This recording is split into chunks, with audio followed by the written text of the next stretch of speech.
Hello friends, welcome to teaching Kishan YouTube channel. તો conductor special free મુસાફરી series જેની અંદર તમારા સિલેબસના બે મહત્વપૂર્ણ ટોપિક આપણે ઓલરેડી કમ્પ્લીટ કરી દીધા છે। કયા બે? એક તો રોડ સેફટી અને બીજો છે નિગમને લગતી માહિતી। ત્રીજો ટોપિક જેની શરૂઆત આપણે લાસ્ટ લેક્ચરથી કરી દીધી હતી જે છે કંડક્ટર અને એની ફરજો। તો કંડક્ટર અને એની ફરજો જેમાંથી તમારી એક્ઝામની અંદર 3 થી લઈને 4 માર્ક્સના ક્વેશ્ચનો પૂછાય છે। આ ટોપિકનો પાર્ટ 1 આપણે ઓલરેડી કમ્પ્લીટ કરી ગયા છે જે અંદાજિત પોણા 2 કલાકનો હતો। તો જો તમે એ પાર્ટ ન જોયો હોય તો પહેલાં તમે જઈને એ પાર્ટ જોઈ આવો, એના પછી જ આ તમે પાર્ટ જોજો, કારણ કે હું થિયરી બાય થિયરી જાઉં છું, ટોપિક બાય ટોપિક જાઉં છું। તો સિક્વન્સમાં તમે જુઓ તો બેટર અન્ડરસ્ટેન્ડ રહેશે। ઓકે, તમને બધી વસ્તુ સ્ટેપ બાય સ્ટેપ ખબર પડશે। તો જો તમે પહેલો પાર્ટ ન જોયો હોય કંડક્ટર અને એની ફરજનો તો એ પહેલાં જોઈ આવજો, એના પછી જ તમે આ પાર્ટ જોજો। તો શરૂઆત કરીએ એ પહેલાં મારી નાની એવી રિક્વેસ્ટ છે બધા સ્ટુડન્ટોને કે જે સ્ટુડન્ટોએ આપણી યુટ્યુબ ચેનલને સબસ્ક્રાઇબ ન કરી હોય હજુ સુધી તો યાર સબસ્ક્રાઇબ કરી દો, નીચે સબસ્ક્રાઇબનું બટન હશે દબાવી દો, એનાથી તમને જ ફાયદો હશે। શું ફાયદો છે? જ્યારે પણ હું વિડીયો અપલોડ કરીશ તો એની નોટિફિકેશન મળી જશે અને તમે યુટ્યુબ ખોલશો તો આપણો વિડીયો દેખાશે, જેથી તમારો કોઈ પણ વિડીયો મિસ ના થાય। અમુક વખતે ઘણા બધા સ્ટુડન્ટો કોમેન્ટ કરતા હોય સર આ ટોપિક ચલાવો, આ ટોપિક ચલાવો, જે ઓલરેડી મેં ચલાવેલો હોય છે।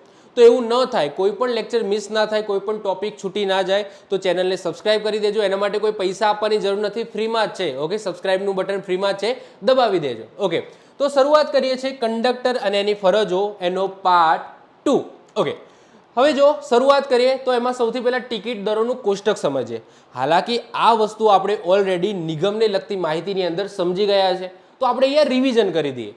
તો ભાઈ આપણે તમે બસની અંદર બેસો છો તો બસની અંદર 3 ટાઈપની ટિકિટો લેવાનો પ્રાવધાન છે। 3 ટાઈપનું મતલબ શું કે જો બાળક છે એ 0થી લઈને ઓકે જન્મેથી લઈને 5 વર્ષનું થાય છે ત્યાં સુધી તમે જીએસઆરટીસીની કોઈ પણ બસની અંદર ફ્રીમાં મુસાફરી કરી શકે છે એ બાળક। પછી એ બાળક જો 5 વર્ષથી લઈને 12 વર્ષ સુધીનું હોય તો એના માટે અડધી ટિકિટ લેવાની, અને 12 વર્ષથી ઉપરનો પુખ્ત વયનો કોઈ પણ માણસ હોય તો એને આખી ટિકિટ લેવાની થાય છે। તો આ રીતના ઉંમર અને મુસાફરોના પ્રકારની અંદર જોઈએ તો જો કોઈ પણ બાળકની ઉંમર 0થી લઈને 4 વર્ષ અને 364 દિવસ સુધીની છે, એટલે કે સમજી લો કે 5 વર્ષ હજુ પૂરા નથી થયા, આજે 5 વર્ષ પૂરા થાય છે તો આજે મારે અડધી ટિકિટ લેવાની થાય છે, પરંતુ ગઈકાલ સુધી મારે કઈ ટિકિટ વગર હું મુસાફરી કરી શકું છું। એટલે કે 0થી લઈને 4 વર્ષ અને 364 દિવસ ઓકે ત્યાં સુધી, એટલે કે 5 વર્ષથી ઓછી ઉંમર હોય છે કોઈ પણ બાળકની તો એ મફત મુસાફરી કરી શકે છે જીએસઆરટીસીની કોઈ પણ બસમાં। ઇવન વોલ્વોમાં પણ સ્લીપર કોચ, વોલ્વો જેટલી પણ જીએસઆરટીસીની બસો છે બધાની અંદર ટિકિટ વગર મુસાફરી કરી શકે છે। જો 5 વર્ષ પૂર્ણ થયા છે અને 12 વર્ષ સુધીનું છે એ બાળક તો એને અડધી ટિકિટ લેવાની, એટલે કે 50% ભાડાની ટિકિટ લેવાની। એટલે કે સમજી લો પુખ્ત વયનો કોઈ વ્યક્તિ હોય એની ટિકિટ 60 રૂપિયા હોય તો આજે બાળક જેની ઉંમર 5 વર્ષથી લઈને 12 વર્ષની વચ્ચે છે તો એને 30 રૂપિયાની ટિકિટ લેવાની થાય છે, એટલે કે અડધી ટિકિટ લેવાની થાય છે। અને જો 12 વર્ષથી વધારે હોય જ્યાં સુધી મરો ત્યાં સુધી તો તમારે આખી ટિકિટ લેવાની થાય છે। હવે સાથે સાથે મેં વજન પણ બતાવેલું છે। હાલાકી આ બધી વસ્તુ મેં ઓલરેડી નિગમને લગતી માહિતીની અંદર કમ્પ્લીટ કરાવી છે, પરંતુ ખાલી કહી દઉં છું કે કોઈ બાળક જેને અડધી ટિકિટ લીધી છે તો એ પોતાની સાથે મફત કેટલું વજન લઈ જઈ શકે છે બસની અંદર તો 12.5 એટલે કે 12.5 કિલો સુધીનું વજન લઈ જઈ શકે છે। એ જ રીતના કોઈને આખી ટિકિટ લીધી છે, જેમ કે મેં ઓકે મારી ઉંમર છે સમજી લો 30 વર્ષની છે, મેં આખી ટિકિટ લીધી છે તો હું બસની અંદર મફત કેટલા વજન સુધીનું સામાન છે એ લઈ જઈ શકું છું તો 25 કિલો સુધીનો સામાન છે એ મફત લઈ જઈ શકું છું। તો આ વસ્તુ ઓલરેડી મેં ચલાવેલી છે, અત્યારે ખાલી જસ્ટ રિવિઝન કરાવ્યું કારણ કે આને લગતું કંઈક આવશે તો એટલા માટે મેં અત્યારથી જ રિવિઝન કરાવી દીધું। ચલો હવે આગળ વાત કરીએ ભાડું વસૂલાત અને રિફંડના કાનૂની નિયમો શું કહે છે। ભાડું કઈ રીતના વસૂલવાનું મુસાફર પાસેથી અને રિફંડ કરવાનું થાય છે તો એના શું નિયમો બનાવેલા છે જીએસઆરટીસી નિગમ દ્વારા। તો સૌથી પહેલું જ ક્વેશ્ચન થાય કે મુસાફરનું ભાડું ક્યારે વસૂલવામાં આવે છે। તો યાદ રાખજો આ ક્વેશ્ચન એક્ઝામની અંદર બનેલો છે, હમણાં હું વાત પણ કરીશ, એટલે આપણે જોડે જોડે પીવાયક્યુ પણ જોઈએ છે ને, તો આ ક્વેશ્ચન એક્ઝામની અંદર બનેલો છે કે મુસાફર પાસે ભાડું ક્યારે વસૂલ કરવામાં આવે છે। નીચે અલગ અલગ ઓપ્શન આવેલા હોય તો એમાંથી સાચો આન્સર છે જ્યારે મુસાફર બસની અંદર બેસે એ જ સમય એ જ સ્થળે એનું ભાડું છે એ વસૂલ કરી લેવામાં આવે છે. એટલે કે સિમ્પલ વસ્તુ છે કે કોઈ વ્યક્તિ મુસાફર છે એ બસની અંદર ચડ્યો અને સમજી લો કે એની જે સીટ ખાલી દેખાય ત્યાં જઈને બેસતો, તરત જ કંડક્ટર ઊભો થશે, એની પાસે જશે અને ટિકિટ વસૂલશે, મતલબ કે ટિકિટના પૈસા વસૂલશે, એને નિયત દરની ટિકિટ આપશે. તો આ ક્વેશ્ચન એક્ઝામની અંદર બનેલો છે, આ વેરી ઇમ્પોર્ટન્ટ છે, યાદ રાખજો. તમને અલગ અલગ ઓપ્શન આપેલા હોય, એની અંદર એવું પણ લખેલું હોય કે ભાઈ એક સ્ટોપ જાય પછી ભાડું લેવાનું અથવા તો ઉતરતી વખતે ભાડું લેવાનું. તો યાદ રાખજો, જ્યારે એ ચડે, ઓકે, જે સ્થાનેથી એ ચડે એ જ સમયે એ જ સ્થળે એનું ભાડું છે એ વસૂલવામાં આવે છે. આ નિયમ છે. તો કંડક્ટરે મુસાફર બસમાં બેસે એ જ સ્થળેથી ભાડું વસૂલ કરી લેવું જોઈએ. અને વસૂલ કરવું એટલે પૈસા લેવા, અને પૈસા લઈને જે પણ નિયત દરની ટિકિટ છે એ કોને આપવાની રહે છે? તો મુસાફરને આપવાની રહે છે. તો મુસાફર નાણાં ચૂકવે તરત જ નિયત દરની કાયદેસરની ટિકિટ ઇસ્યુ કરી દેવામાં આવે છે. હાલાકી એડવાન્સ બુકિંગના વાઉચરના કિસ્સામાં ઓબ્વિયસલી એને અપવાદમાં રાખવામાં આવે છે. કોઈને એડવાન્સ બુકિંગ કરાયેલું હોય તો એ કિસ્સાની અંદર પછી ટિકિટનું આ બધું હોય નહીં. ઓકે, તો સિમ્પલ વસ્તુ છે, સમજી શકો એવું છે. ટૂંકમાં તમને આ બસની અંદર મુસાફરી કરી હશે એટલે તમને ખબર જ હશે કે ભાઈ તમે જેવા બસની અંદર ચડો છો તરત જ તમારી પાસે કંડક્ટર આવશે, તમારા જોડેથી પૈસા લેશે અને ટિકિટ છે તમને આપશે. એટલે કે તમે જે સ્થળેથી બસની અંદર બેસો છો એ સ્થળેથી જ ભાડું વસૂલવામાં આવે છે. મુસાફરે ટિકિટના ભાડા કરતાં વધારે રકમ આપી હોય તો કંડક્ટર પાસે તે જ સમયે પરચુરણ જો ન હોય તો બાકી નીકળતા નાણાંની વિગતો ટિકિટની પાછળ સ્પષ્ટ રીતે લખી આપવાની. તમને ખબર છે ઇમ્પ્રેસ રકમ કેટલી આપવામાં આવે છે કંડક્ટરને? સમજી લો 25 રૂપિયા જ આપવામાં આવે છે. કેટલી? 25 રૂપિયા. એટલે કે જ્યારે એમની ડ્યુટી શરૂ થાય છે કંડક્ટરની ત્યારે નિગમ તરફથી 25 રૂપિયા છૂટા રોકડ રકમ આપવામાં આવે છે કે કાલ ઉઠીને સમજી લો કે હજુ મુસાફરી શરૂ થઈ છે અને કોઈ મુસાફર બેસે છે જેના જોડે છૂટા પૈસા નથી તો કંડક્ટર આપી શકે, એટલા માટે 25 રૂપિયા ઇમ્પ્રેસ રકમ આપવામાં આવે છે. પરંતુ માની લો કે મલ્ટિપલ મુસાફરો આવ્યા અને જેમના જોડે પૈસા છે નહીં, મતલબ કે પરચુરણ છૂટા પૈસા નથી, તો આવા કિસ્સાની અંદર શું થશે? તો આવા કિસ્સાની અંદર જે ટિકિટ નીકળશે તો એ ટિકિટની પાછળ બાકી રહેલી જે રકમ છે એ કંડક્ટર લખી આપશે. પછી શું કરવાનું? એ જે મુસાફર છે એ નજીક જે ડેપોની એ બસ હોય એ ડેપોમાં જવાનું, એ જ ડેપોમાં, જેમ કે ગાંધીનગર ડેપોથી એ બિલોંગ કરતી હોય એ બસ, તો ગાંધીનગર ડેપોમાં એને આવવાનું રહેશે અને તેની જે કેશ બારી છે એ કેશ બારીની અંદર ટિકિટ બતાવશો એટલે તમને પૈસા પાછા આપી દેશે. ઓકે, તો આ પ્રણાલી છે. ટૂંકમાં પ્રણાલીનો મતલબ શું થાય કે મતલબ કે આ નિયમ છે, આ રીત છે કે જો કંડક્ટર પાસે છૂટા પૈસા ના હોય તો એ ટિકિટની પાછળ લખી આપશે. પછી તમારે ડેપોમાં જવાનું, ડેપોમાં કેશ બારીમાં તમે ટિકિટ આપો તો એની પાછળ જે વિગતો હોય એ રીતના તમને પૈસા પાછા આપી દેશે. ઓકે, સમજો. ચલો, તો મુસાફર આ નાણાં જે ડેપોની બસ હોય તે જ ની બુકિંગ શાખા પરથી ટિકિટ બતાવીને પરત મેળવી શકે છે. જે પૈસા બાકી હતા એ પરત મેળવી શકે છે. તો આ નિયમ છે. ભાડું ચૂકવ્યા વિના કોઈ પણ વ્યક્તિએ મુસાફરી કરવા દેવી નહીં. અપવાદની વાત કરીએ તો રાજ્ય સરકારના સત્તાવાર ગેજેટ દ્વારા જાહેર કરાયેલા ફરજ પરના સરકારી કર્મચારીઓ કે એસટી કર્મચારીઓ જેમને મુક્તિ આપવામાં આવી છે, ટિકિટ વગર ફરવાની મુક્તિ આપવામાં આવી છે, એટલે કે એમને આ નિયમ છે લાગુ પડતો નથી. બાકીના બધા જ વ્યક્તિઓને ભાડું ચૂકવ્યા વિના કોઈ પણ વ્યક્તિને મુસાફરી કરવા દેવી નહીં. આ કંડક્ટરની સૌથી મોટી ફરજ છે. ઓકે, કોઈ પણ વ્યક્તિને ભાડું ચૂકવ્યા વિના એટલે કે મફત મુસાફરી કરવા દેવી નહીં. તો આ કોની ફરજ છે? કંડક્ટરની ફરજ છે. ખાલી કોને અપવાદમાં રાખવામાં આવે છે કે ગુજરાત સરકાર દ્વારા સત્તાવાર ગેજેટ દ્વારા જાહેર કરાયેલા ફરજ પરના અમુક, આગળ આપણે ઓલરેડી નિગમને લગતી માહિતીમાં આ બધી વસ્તુ સમજી ગયા છે કે કોને ટિકિટ લેવાની થતી નથી. સાથે સાથે એસટીના કર્મચારીઓ, અહીંયા ઇન્સ્પેક્શન કરવા આવેલા કર્મચારીઓની વાત થાય છે કે જે ટિકિટ ચેકિંગ માટે આવે છે ને, વચ્ચે ગમે ત્યાંથી ચડી જાય પછી ટિકિટ ચેક કરે, ગમે ત્યાં ઉતરી જાય, તો એવા કર્મચારીઓ, એસટીના કર્મચારીઓ, એમને પણ ટિકિટ લેવાની થતી નથી ઓબ્વિયસલી, કારણ કે પોતે જ ટિકિટ ચેકિંગ માટે આવેલા છે.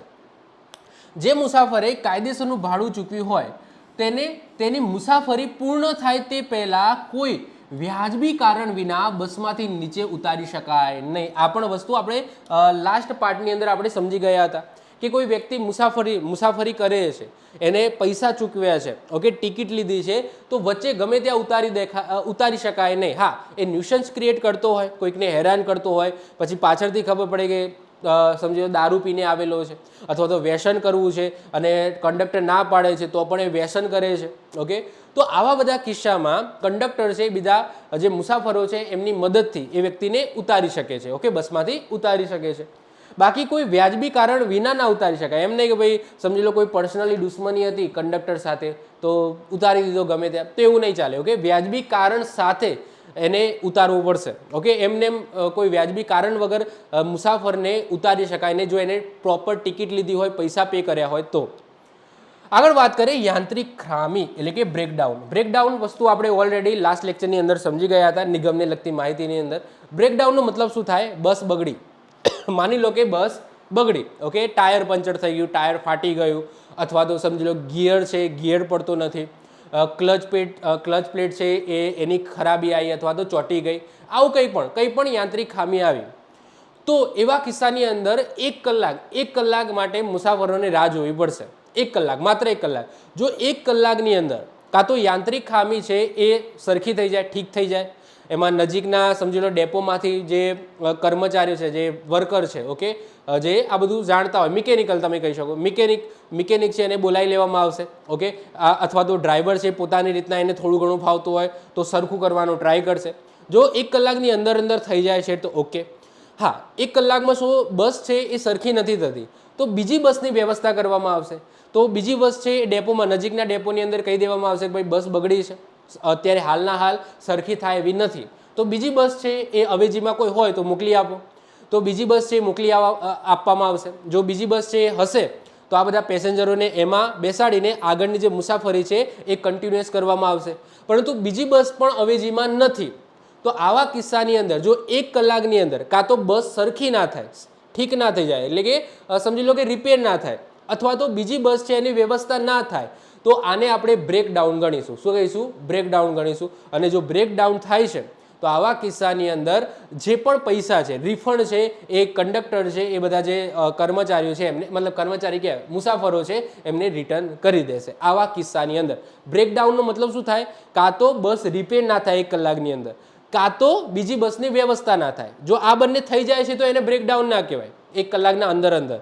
પરંતુ આ બંનેમાંથી એક પણ વ્યવસ્થા નથી થતી તો આ બ્રેકડાઉનની અંદર આવશે. ઓકે, અને એના પછી કંડક્ટર છે બધા પૈસા છે પછી પાછા આપી દેવા પડશે ઓબ્વિયસલી.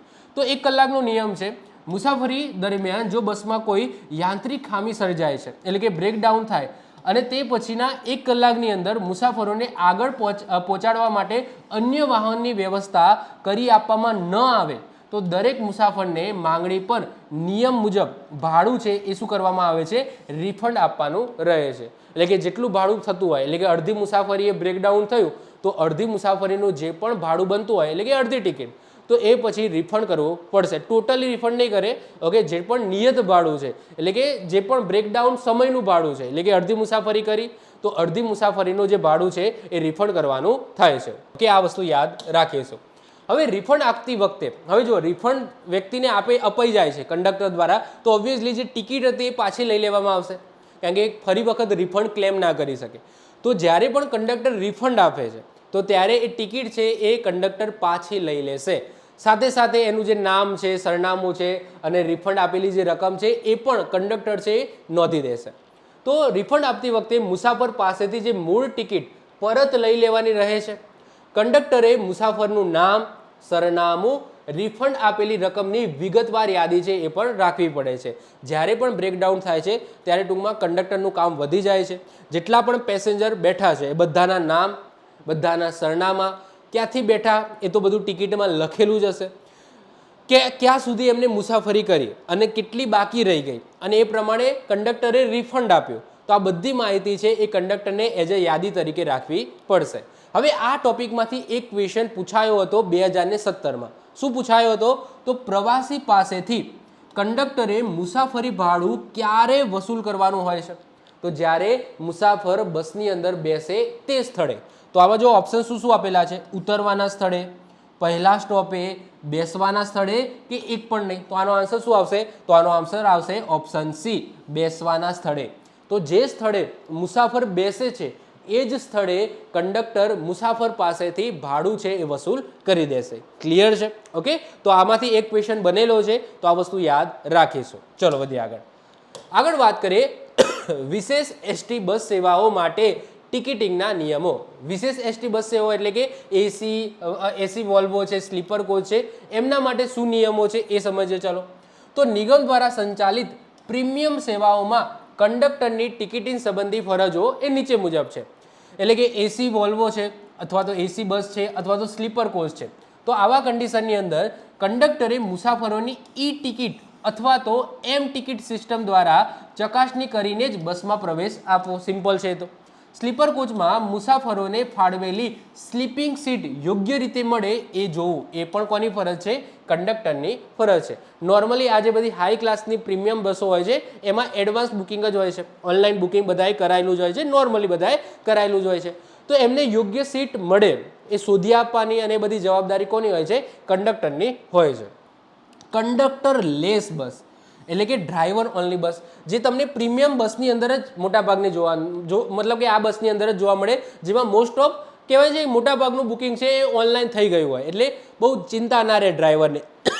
એટલે કે કંડક્ટર લેસ બસનો મતલબ શું થાય કે માની લો કે કોઈ કારણસર કોઈ બસની અંદર કંડક્ટર હાજર નથી, બીમાર પડ્યો અથવા તો કંઈ પણ XYZ કોઈ પણ કારણસર રજા ઉપર છે, તો આવા કન્ડિશનની અંદર ડ્રાઈવર છે એ કંડક્ટરની ફરજ બજાવે છે. કદાચ લાસ્ટ લેક્ચરની અંદર મને ખબર નહીં પરંતુ કદાચ બોલવામાં કદાચ ભૂલ થઈ હોય તો એ સુધારી દેજો. ક્યારે પણ કંડક્ટર છે એ ડ્રાઈવરની ફરજ નિભાવતો નથી.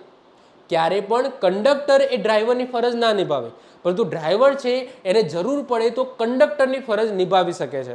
ફરીથી વાક્ય રિપીટ કરું છું. કંડક્ટર ક્યારે પણ ડ્રાઈવરની ફરજ નિભાવશે નહીં. ડ્રાઈવરને જરૂર પડશે ત્યારે કંડક્ટરની ફરજ નિભાવશે. કેમ આવું? કારણ કે કંડક્ટરના તમે ક્રાઇટેરિયા તમે એલિજિબિલિટીની અંદર જોશો તો ક્યાંય એવું નથી લખ્યું કે ભાઈ બસ ચલાવતા આવડવું જોઈએ અથવા બસ ચલાવવાનું લાયસન્સ જોઈએ, એવું ક્યાંય લખ્યું નથી. ઓકે, તો વસ્તુ સમજો. આ વસ્તુ હું શું કહેવા માગું છું. કંડક્ટર છે એ ક્યારેય પણ ડ્રાઈવર બનશે નહીં. ઓકે, એને બ્રેકડાઉન સમજી લો કે ડ્રાઈવરને હાર્ટ એટેક આવી ગયું અથવા તો ઓન ધ સ્પોટ કંઈક સમજી લો તાવ આવી ગયો કે એવું કંઈક થયું તો એને પછી બ્રેકડાઉન ગણી લેવામાં આવશે. જો ડ્રાઈવર છે એ પોતે ડ્રાઇવિંગ કરવાની હાલતમાં ના હોય તો આવી કન્ડિશનની અંદર, સમજો છો? ઓકે, પરંતુ અમુક વખતે શું થાય કે આવી પ્રીમિયમ બસોની અંદર કંડક્ટર ના હોય ને તો પણ 30 દિવસ સુધી, વધુમાં વધુ 30 દિવસ સુધી ડ્રાઈવર છે એ કંડક્ટરનું કામ કરી શકે. વધુમાં વધુ 30 દિવસ સુધી. સમજો, આગળ આ વસ્તુ મેં સમજાવેલી પણ છે કે ડ્રાઈવર છે એ વધુમાં વધુ 30 દિવસ સુધી કંડક્ટરનું કામ કરી શકે છે. પરંતુ નોર્મલી મોસ્ટ ઓફ ધ કેસની અંદર આવી બસોની અંદર જેમાં ઓલરેડી એડવાન્સ બુકિંગ થઈ ગયું હોય અથવા તો બહુ ઓછા સ્ટોપ હોય, ઓકે, બહુ ઓછા સ્ટોપ હોય તો આવા કન્ડિશનની અંદર ડ્રાઈવરને પણ ઇઝી પડે છે કે ભાઈ કંડક્ટરનું કામ કરું સાથે સાથે. ક્લિયર છે? તો આવા બધાની અંદર કોઈક વખત તમે જોશો કે કંડક્ટર હોતા જ નથી, માત્ર ડ્રાઈવર જ હોય છે. તો જે બસમાં કંડક્ટર હાજર ન હોય એટલે કે ડ્રાઈવર ઓનલી બસ, એવી બસોના મુસાફરો માટે નક્કી કરાયેલા મોટા બસ સ્ટેશનો, કંટ્રોલ પોઈન્ટ કે 4 રસ્તા ઉપર બસ રોકશે. ડ્રાઈવર પોતાની બસ રોકશે અને રોકીને કંડક્ટરની ફરજ નિભાવશે. એટલે કે પાછળ જશે અને ટિકિટને બધું ચેક કરી લેશે કે ભાઈ આમને બુકિંગ કરાયેલું છે તો શું છે શું નહીં, આ બધું ચેક કરી લેશે. ઓકે, તો ત્યાં ફરજ પરના કંડક્ટરે ટિકિટો ઇસ્યુ કરવાની રહે છે. એટલે કે સમજી લો કે મોટા સ્ટેશનો, કંટ્રોલ પોઈન્ટ કે 4 રસ્તા ઉપર હોય કંડક્ટર રાખે જ બરાબર, બાકી ડ્રાઈવર છે એ ડ્રાઈવર પણ કંડક્ટરનું કામ કરી શકે છે. ડ્રાઈવર પણ ટિકિટો છે એ લઈ લેશે, મતલબ કે ટિકિટો જોઈ લેશે, પાસ જોવાના હોય તો ટૂંકમાં જોઈ લેશે. ઓકે, તો આને શું કહેવામાં આવે છે? કંડક્ટર લેસ બસ કહેવામાં આવે છે અને તમે પ્રીમિયમ કક્ષાની બસની અંદર જ જોવા મળશે. ઓકે, હવે સાહેબ લોકલમાં તો એવું ના હોય. લોકલમાં તો કોઈકને એક સ્ટેન્ડથી ચડવું હોય, બીજા સ્ટેન્ડે ઉતરવું હોય તો ક્યાં પછી ડ્રાઈવર વચ્ચે એક જ પેસેન્જર ચડે તો પાછું પાછળ જાય ને ટિકિટ ઇસ્યુ કરે તો એ બધું ફાવે નહીં. તો આજે મોટી મોટી બસો હોય, પ્રીમિયમ કક્ષાની બસો હોય જેમાં મોસ્ટ ઓફ ધ બુકિંગ છે ઓનલાઈન થઈ જતું હોય છે, જે લાંબા અંતરની બસો હોય છે, તો આ બધી જગ્યાએ આ વસ્તુ ચાલતી હોય છે. કાં તો ડ્રાઈવર છે એ પોતે ચેક કરી લેશે, કોઈને ટિકિટ જોઈતી હશે તો આપી દેશે, પાસ કે ઓનલાઈન બુકિંગ કરાવ્યું છે તો જ્યારે બેસવાનું હોય ત્યારે બધા બેસી જાય ત્યારે જોઈ લેશે. અથવા તો બહુ લાંબા અંતરની બસ હોય તો બહુ સ્ટોપેજ ઓછા હોય અથવા તો જે મેન કંટ્રોલ પોઈન્ટ આવતા હોય, 4 રસ્તા આવતા હોય, ત્યાં કોઈ કંડક્ટર હોય, કોઈ વ્યક્તિ હોય તો એ ચેક કરી લેશે ટૂંકમાં. તો આ બધી વસ્તુ આ પ્રીમિયમ કક્ષાની જે બસો હોય છે એની અંદર ચાલતી હોય છે. ઓકે, હવે વાત કરીએ ઇલેક્ટ્રોનિક ટિકિટ મશીન, જેને EBTM અથવા તો ETM મશીન કહેવામાં આવે છે. હવે જુઓ સાહેબ આ જૂનું છે.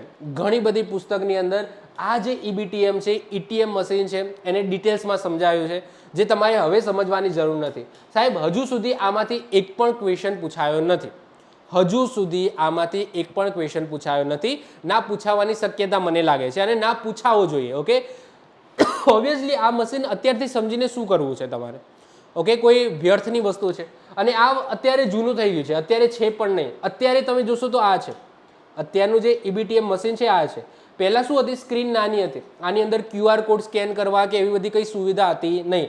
અત્યારે તમે GSRTC બસની અંદર બેસશો તો તમને આ ટાઈપનું ETM મશીન અથવા તો EBTM મશીન તમને જોવા મળશે, જેમાં QR કોડની પણ સુવિધા છે. એટલે કે તમારે ઓનલાઈન પેમેન્ટ કરવું હોય તો એ મશીનની અંદર જ QR કોડ આવશે, તમારે સ્કેન કરવાનો, પે કરવાનો, અહીંયાથી ટિકિટ નીકળશે, તમને આપી દેશે.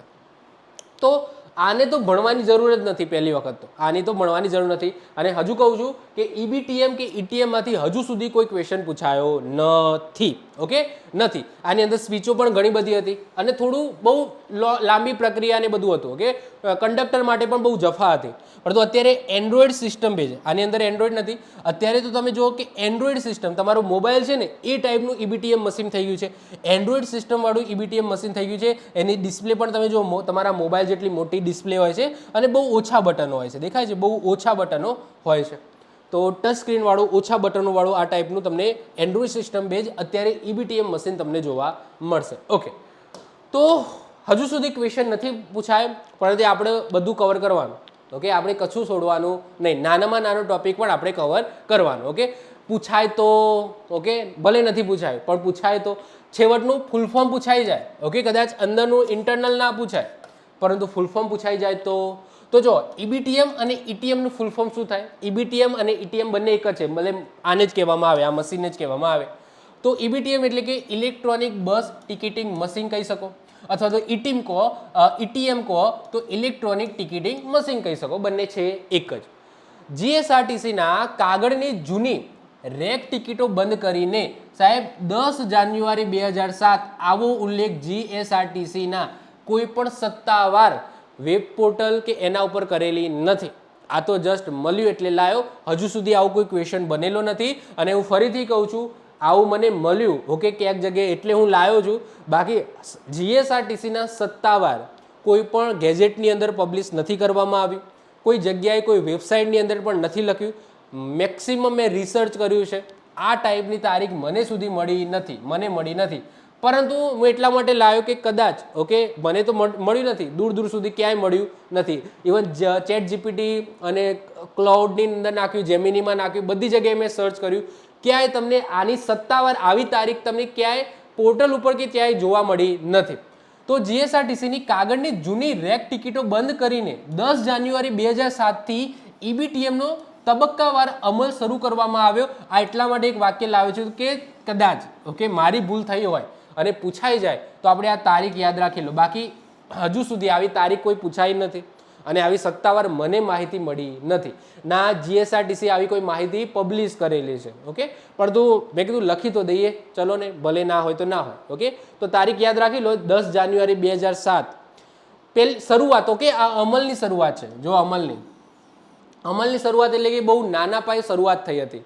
એના પછી આને અત્યારે બ્રોડલી તમે જો આ મશીનો લાવવામાં તો ઘણા વર્ષો નીકળી ગયા હતા. આ તો 2007ની વાત છે, એના પછી ઘણા વર્ષો થયા અને અત્યારે તમે જુઓ કે આ ટાઈપના જોવા મળશે. તો આ બહુ જૂની વાત છે. ઓકે, ચલો બસ ચલો વધીએ આગળ. કંડક્ટર ઇલેક્ટ્રોનિક ટિકિટ મશીન વગર ડ્યુટી ઉપર ચડી શકે નહીં. ઓબ્વિયસલી, કારણ કે એની મેન ફરજ શું છે? બધાને ટિકિટ આપી. અને આ મશીન જ નહીં હોય તો ટિકિટ કઈ રીતના આપશે? હવે પંચવાળી સિસ્ટમ તો જતી રહી છે. તો આ મશીન વગર કંડક્ટર છે એ ડ્યુટી ઉપર ચડી શકશે નહીં. પ્રારંભિક એન્ટ્રીમાં શું આવશે? ઇમ્પ્રેસ કેસ, જે 25 રૂપિયાની નિગમ દ્વારા આપવામાં આવે છે એ. તો બસ ઉપડતા પહેલા કંડક્ટરે પોતાની પાસે રહેલી રોકડ, જેને ઇમ્પ્રેસ કેસ કહેવામાં આવે છે, ઓકે, રોકડ રકમ હોય એ EBTM મશીનની અંદર એડ કરવાની રહે છે, જેથી આગળ જતાં છેલ્લે ઓડિટ કરવાનું થાય ત્યારે ભૂલ ના પડે. 25 રૂપિયાની રકમ પછી ભૂલ આવશે. મશીનમાં કંડક્ટરનો બેઝ નંબર નાખવાનો હોય, ડ્રાઈવરનો બેઝ નંબર નાખવાનો હોય, બસની નોંધણી, બસનો જે નંબર હોય એ બધું નાખવાનું હોય, રૂટ કોડ અને સર્વિસ નંબર છે આ એડ કરવાનો રહે છે. જ્યારે પણ કંડક્ટર પોતાના EBTM મશીન સાથે બસની અંદર ચડે છે તો આ બધી જ વિગતોની એની અંદર એડ કરવાની હોય. કારણ કે પોસિબલ છે કે ભાઈ ડ્રાઈવર છે કદાચ બે દિવસે બદલાતા હોય, ઓકે, કોઈ કારણસર કોઈ ડ્રાઈવર નથી આવે, કોઈ નવો ડ્રાઈવર આવ્યો હોય તો એનો બેઝ નંબર નાખવાનો, મતલબ કે મુસાફરી દરમિયાન જે પણ ડ્રાઈવર હોય એનો બેઝ નંબર નાખશે. કંડક્ટર પોતાનો જે બેઝ નંબર છે આની અંદર આ EBTM મશીનની અંદર નાખશે. બસનું રૂટ, કારણ કે જો EBTM મશીન છે કોની જોડે હોય છે, કંડક્ટર પાસે હોય છે, એમની પેલી પેટી હોય છે એની અંદર હોય છે. પોસિબલ છે કે ભાઈ કંડક્ટરને બીજા રૂટમાં જવાનું થયું, રેગ્યુલર એક રૂટમાં જતો હોય તો ઇટ્સ ઓકે, પરંતુ બીજા રૂટમાં જવાનું થયું તો જે રૂટમાં જવાનું થાય છે એ રૂટનું પ્રોપર જે નંબર હશે એ નાખવાનો. અને જે ડ્રાઈવર બેઠેલો હશે, ડ્રાઇવિંગ કરતો હશે એનો બેઝ નંબર, પોતાનો બેઝ નંબર નાખવાનો. પછી ગાડી, જે ગાડીમાં એ સર્વિસ આપે છે, ગાડીની નોંધણી નંબર છે એ આની અંદર નાખવાનો. તો આ બધી ડિટેલ્સ છે એ આ EBTM મશીનની અંદર નાખવાની હોય છે પ્રારંભિક જ્યારે બસમાં ચડે ત્યારે. સાથે સાથે જે ઇમ્પ્રેસ કેશ છે, જે 25 રૂપિયા રોકડ રકમ આપવામાં આવે છે નિગમ દ્વારા, જે કોઈક યાત્રીને ટિકિટ લેવી હોય અને એના પાસે છૂટા પૈસા ના હોય તો એ કંડક્ટર આપી શકે, એના માટે 25 રૂપિયા આપવામાં આવે છે. તો એ પણ આ EBTM મશીનની અંદર પ્રારંભિક સ્થાનેથી જ નાખી દેવામાં આવે છે. જ્યારે એની ડ્યુટી પૂરી થાય, કંડક્ટરની ડ્યુટી સાંજે પૂરી થાય છે, ત્યારે આ EBTM મશીનમાંથી જ ઓડિટ માટેનું એક કાગળિયું નીકળશે. એક સ્વિચ દબાવશે એની અંદર તો એ કાગળિયું નીકળશે બહાર, જેની અંદર આખી બધી જ માહિતી હશે કે આજે જેટલી પણ મુસાફરી સવારથી લઈને સાંજ સુધી તમે જેટલી પણ ટિકિટ ઇસ્યુ કરી એ ટિકિટના નંબર, એમાં કોણે ઓનલાઈન પેમેન્ટ કર્યું, કોને કેશ આપ્યું, કયો વ્યક્તિ ક્યાંથી ક્યાં ચડ્યો, ક્યાં ઉતર્યો, કેટલા મુસાફરો, ટોટલી A to Z બધી જ વિગતો છે એ આમાંથી નીકળશે. એ વિગતો અને જે કેશ છે એ કેશનું કમ્પેરિઝન કરવામાં આવશે, જેને શું કહીએ, ટૂંકમાં આપણે ઓડિટ કહીએ છીએ. ઓડિટનો મતલબ શું થાય કે જે કાગળિયું છે જેની અંદર EBTMમાંથી નીકળ્યું છે અને કંડક્ટર જોડે કેટલા કેશ છે જે જમા કરાયા છે કેશ બારીની અંદર, તો એને કમ્પેર કરવામાં આવશે કે ભાઈ બરાબર છે, ઓકે, જે કાગળિયું છે એ પ્રમાણે એમને કેશ જમા કરાયા છે, તો આવું ઓડિટ છે એ કરવામાં આવશે. તો મશીનમાંથી દિવસના અંતે ટિકિટ વેચાણનો આંકડો એટલે કે ઓડિટ શીટ અથવા તો સમરી રિપોર્ટ છે એ જનરેટ થાય છે, જે હિસાબ મેળવવા માટે મદદ કરે છે. હવે કંડક્ટર EBTMમાંથી ટેસ્ટ સ્ટેશન સિલેક્ટ કરી મુસાફરની સંખ્યા અને ઉંમર એટલે કે આખી ટિકિટ કે અડધી ટિકિટ નીચે મુજબ ત્વરિત પ્રિન્ટેડ ટિકિટ મળે છે. એટલે કે સમજી લો કોઈ વ્યક્તિ મુસાફર ચડ્યો તો પહેલાં પૂછશે ભાઈ અડધી ટિકિટ કે આખી ટિકિટ. નોર્મલી જોવાથી તો ખબર પડી જ જાય, જેમ કે અમુક 30 વર્ષથી ઉપરના હોય, 12 વર્ષથી કે 15 વર્ષના હોય તો નોર્મલી ખબર પડી જાય, પરંતુ જે આંકડો 13 વર્ષનો હોય, 12 વર્ષનો હોય, 11 વર્ષનો હોય, એવા વ્યક્તિઓ જો જોવે, એની આજુબાજુના જોવે તો એમને પૂછવું પડે કે ભાઈ તમારી આખી ટિકિટ આવે છે કે અડધી ટિકિટ. કોઈ વ્યક્તિ છે સમજી લો 11 વર્ષનો છે તો નોર્મલી અમુક વખતે જોવાથી ખબર ના પડે, એની હાઇટ વધી ગઈ હોય પરંતુ એ બાળક હજુ પણ 11 વર્ષનું હોય તો એને પૂછવું પડે કે ભાઈ તારી અડધી ટિકિટ આવે છે કે આખી ટિકિટ આવે છે. એ રીતના જ પેલું નાનું એવું બાળક હોય જે સમજી લો કે 4.5 વર્ષનું થયું હોય તો એને પૂછવું પડે કે આ 4 વર્ષનું છે કે 5 વર્ષ પૂરા થઈ ગયા છે, એની ટિકિટ 0 ટિકિટ આવશે અથવા તો અડધી ટિકિટ આવશે. તો ટૂંકમાં આવું પૂછવું પડે. તો એ મુસાફરની સંખ્યા, જો આમાં નામ બામ ના નાખવાનું હોય, બાકી કલાક જતો રહે ટિકિટ લખવામાં, તો એમાં શું નાખવાનું, મુસાફરની સંખ્યા કેટલા છે. એટલે કે સમજી લો 5 મુસાફરો, મારા ફેમિલી સાથે ગયો હોય, અમે 5 જણા હોય તો 5ને અલગ અલગ ટિકિટ નહીં આપે. હું કહી દઈશ ભાઈ 5 ટિકિટ લેવાની છે, એમાંથી સમજી લો મમ્મી પપ્પા એટલે કે એમની 2 આખી, હું અને મારી વાઈફ તો અમારી 2 આખી એટલે કે 4 આખી, અને મારું બાળક હજુ 2 વર્ષનું છે તો એની કોઈ ટિકિટ નહીં. તો હું કહી દઈશ ભાઈ કે 4 આખી ટિકિટ આપી દો, ઓકે, 4 આખી ટિકિટ આપો, કારણ કે મારું બાળક છે એને હજુ ટિકિટ લેવાની જરૂર નથી GSRTCના નિયમ પ્રમાણે. તો 4 આખી ટિકિટ આપો. તો મુસાફરની સંખ્યા કહી દેવાની. પછી ઉંમર એટલે કે આખી ટિકિટ કે અડધી ટિકિટ એ કહી દેવાનું કે ભાઈ 4 આખી ટિકિટ લેવાની છે અથવા તો 4 આખી 2 અડધી, જે પણ થતું હોય એ તમારે કહી દેવાનું છે. અને પછી ત્વરિત ટિકિટ છે તમને મળી જશે. હવે ટિકિટ તમને મળશે તો એ ટિકિટની અંદર શું હશે, ઓકે, કઈ વસ્તુ એની અંદર પ્રિન્ટ થયેલી હશે. તો એક તો ડેપો અને સર્વિસનું નામ એટલે કે રૂટ, તમે કઈ બસની અંદર બેઠા છો અને આ બસ છે કયા ડેપોથી બિલોંગ કરે છે. તારીખ અને સમય હશે, ઓકે, આ તારીખ અને સમય તો ઓબ્વિયસલી કયા તારીખે તમે બેઠા એટલે કે આજની છે, કાલની છે, તારીખ ઉપર પ્રિન્ટ હશે અને એની સાથે સાથે સમય પણ હશે એની અંદર. કંડક્ટર અને ડ્રાઈવરનો બેઝ નંબર પણ હશે, એટલે કે કાલ ઉઠીને કંઈ પણ પ્રોબ્લેમ થાય છે તો ખબર પડે કે ભાઈ આ ટિકિટ સાથે કયા ડ્રાઈવર અને કંડક્ટર સંકળાયેલા છે. જ્યારે આ ટિકિટ ઇસ્યુ થઈ હતી ત્યારે કંડક્ટર કોણ હતું અને ડ્રાઈવર કોણ હતું, તો કંડક્ટર અને ડ્રાઈવરનો બેઝ નંબર એની અંદર હશે. ક્યાંથી ક્યાં સુધી મુસાફરી, ઓબ્વિયસલી આ બધાએ મુસાફરી ક્યારે બેઠા અને ક્યાં ઉતરવાના છે એના ઉપર જ ભાડું નક્કી થવાનું છે. તો ક્યાંથી ક્યાં સુધીની મુસાફરી છે એ, મુસાફરોની સંખ્યા ઓબ્વિયસલી, કારણ કે એક જ ટિકિટ આપશે, અમે 5 જણા છે તો એ ટિકિટ તો એક જ મળશે, જેની અંદર સંખ્યા લખેલી એક ભાઈ 5 ટિકિટ, ઓકે, અલગ અલગ ટિકિટ મળવાની નથી. તો મુસાફરોની સંખ્યા, એની અંદર ભાડાની રકમ પણ લખેલી હશે અને ટિકિટ નંબર અને મશીન નંબર પણ લખેલો હશે. ઓકે, ટિકિટ નંબર રોજની ઇસ્યુ થતી હોય તે રીતના ટિકિટ નંબર પણ હશે, 1 2 3 4 એ રીતના ક્રમવાઇઝ ટિકિટ નંબર નીકળતા હશે. સાથે સાથે મશીન નંબર જે એબીટીએમમાંથી નીકળ્યું છે કાંઈક ફળફળ્યું તો એબીટીએમનો નંબર પણ આની અંદર હશે, જેનાથી ખબર પડે કે કયા એબીટીએમ મશીનમાંથી આ નીકળવામાં આવે છે. તો આટલી વસ્તુ તમારા ટિકિટની અંદર પ્રિન્ટ થયેલી હશે. ક્લિયર?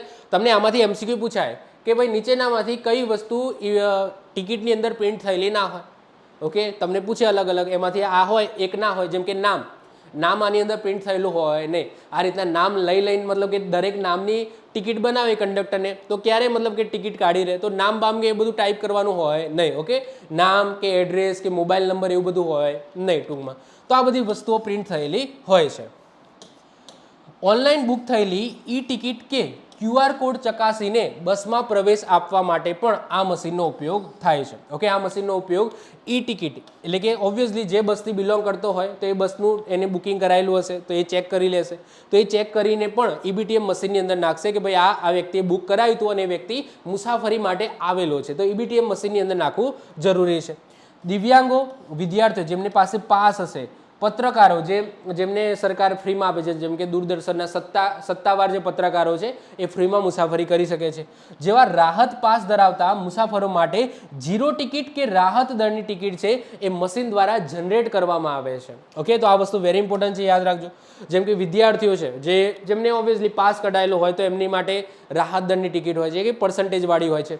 પછી જેમને દિવ્યાંગો જે ફ્રીમાં મુસાફરી કરી શકે છે, પત્રકારો છે, MP છે, MLA છે, કેન્સરની સારવાર કરનાર દર્દી જે સારવાર કરવા જઈ રહ્યો છે એ છે, તો આ બધાને 0 ટિકિટ આપવામાં આવશે. એટલે કે એ મફત મુસાફરી કરી શકે છે, પરંતુ કંડક્ટરે એ બધાને 0 ટિકિટ આપવી ફરજિયાત છે. તો એ બધાને શું આપવામાં આવશે? 0 ટિકિટ આપવામાં આવશે. તો એ 0 ટિકિટ પણ ક્યાંથી નીકળશે? આ ઈબીટીએમ મશીનમાંથી જ નીકળશે. ઓકે, ચલો હવે આગળ વાત કરીએ હિસાબ અને ઓડિટની વહીવટી કામગીરી કઈ રીતના હોય છે. કંડક્ટરે પોતાની જર્ની પૂરી થઈ ગઈ, ઓકે, દિવસ દરમિયાનની, તો એના પછી એનું ઓડિટ કઈ રીતના થશે અને હિસાબી કામગીરી કઈ રીતના થશે? તો ટ્રાફિક કંટ્રોલર એટલે કે TC પાસે નોંધણી. તો બસ રવાના થતાં પહેલાં TC એટલે કે ટ્રાફિક કંટ્રોલર પાસે બસ નંબર, ડ્રાઈવર બેઝ નંબર અને કંડક્ટર બેઝ નંબર સાથે પોતાની રોકડ રકમ છે એ એની અંદર નોંધવામાં આવશે. કોની પાસે? ટ્રાફિક કંટ્રોલર પાસે.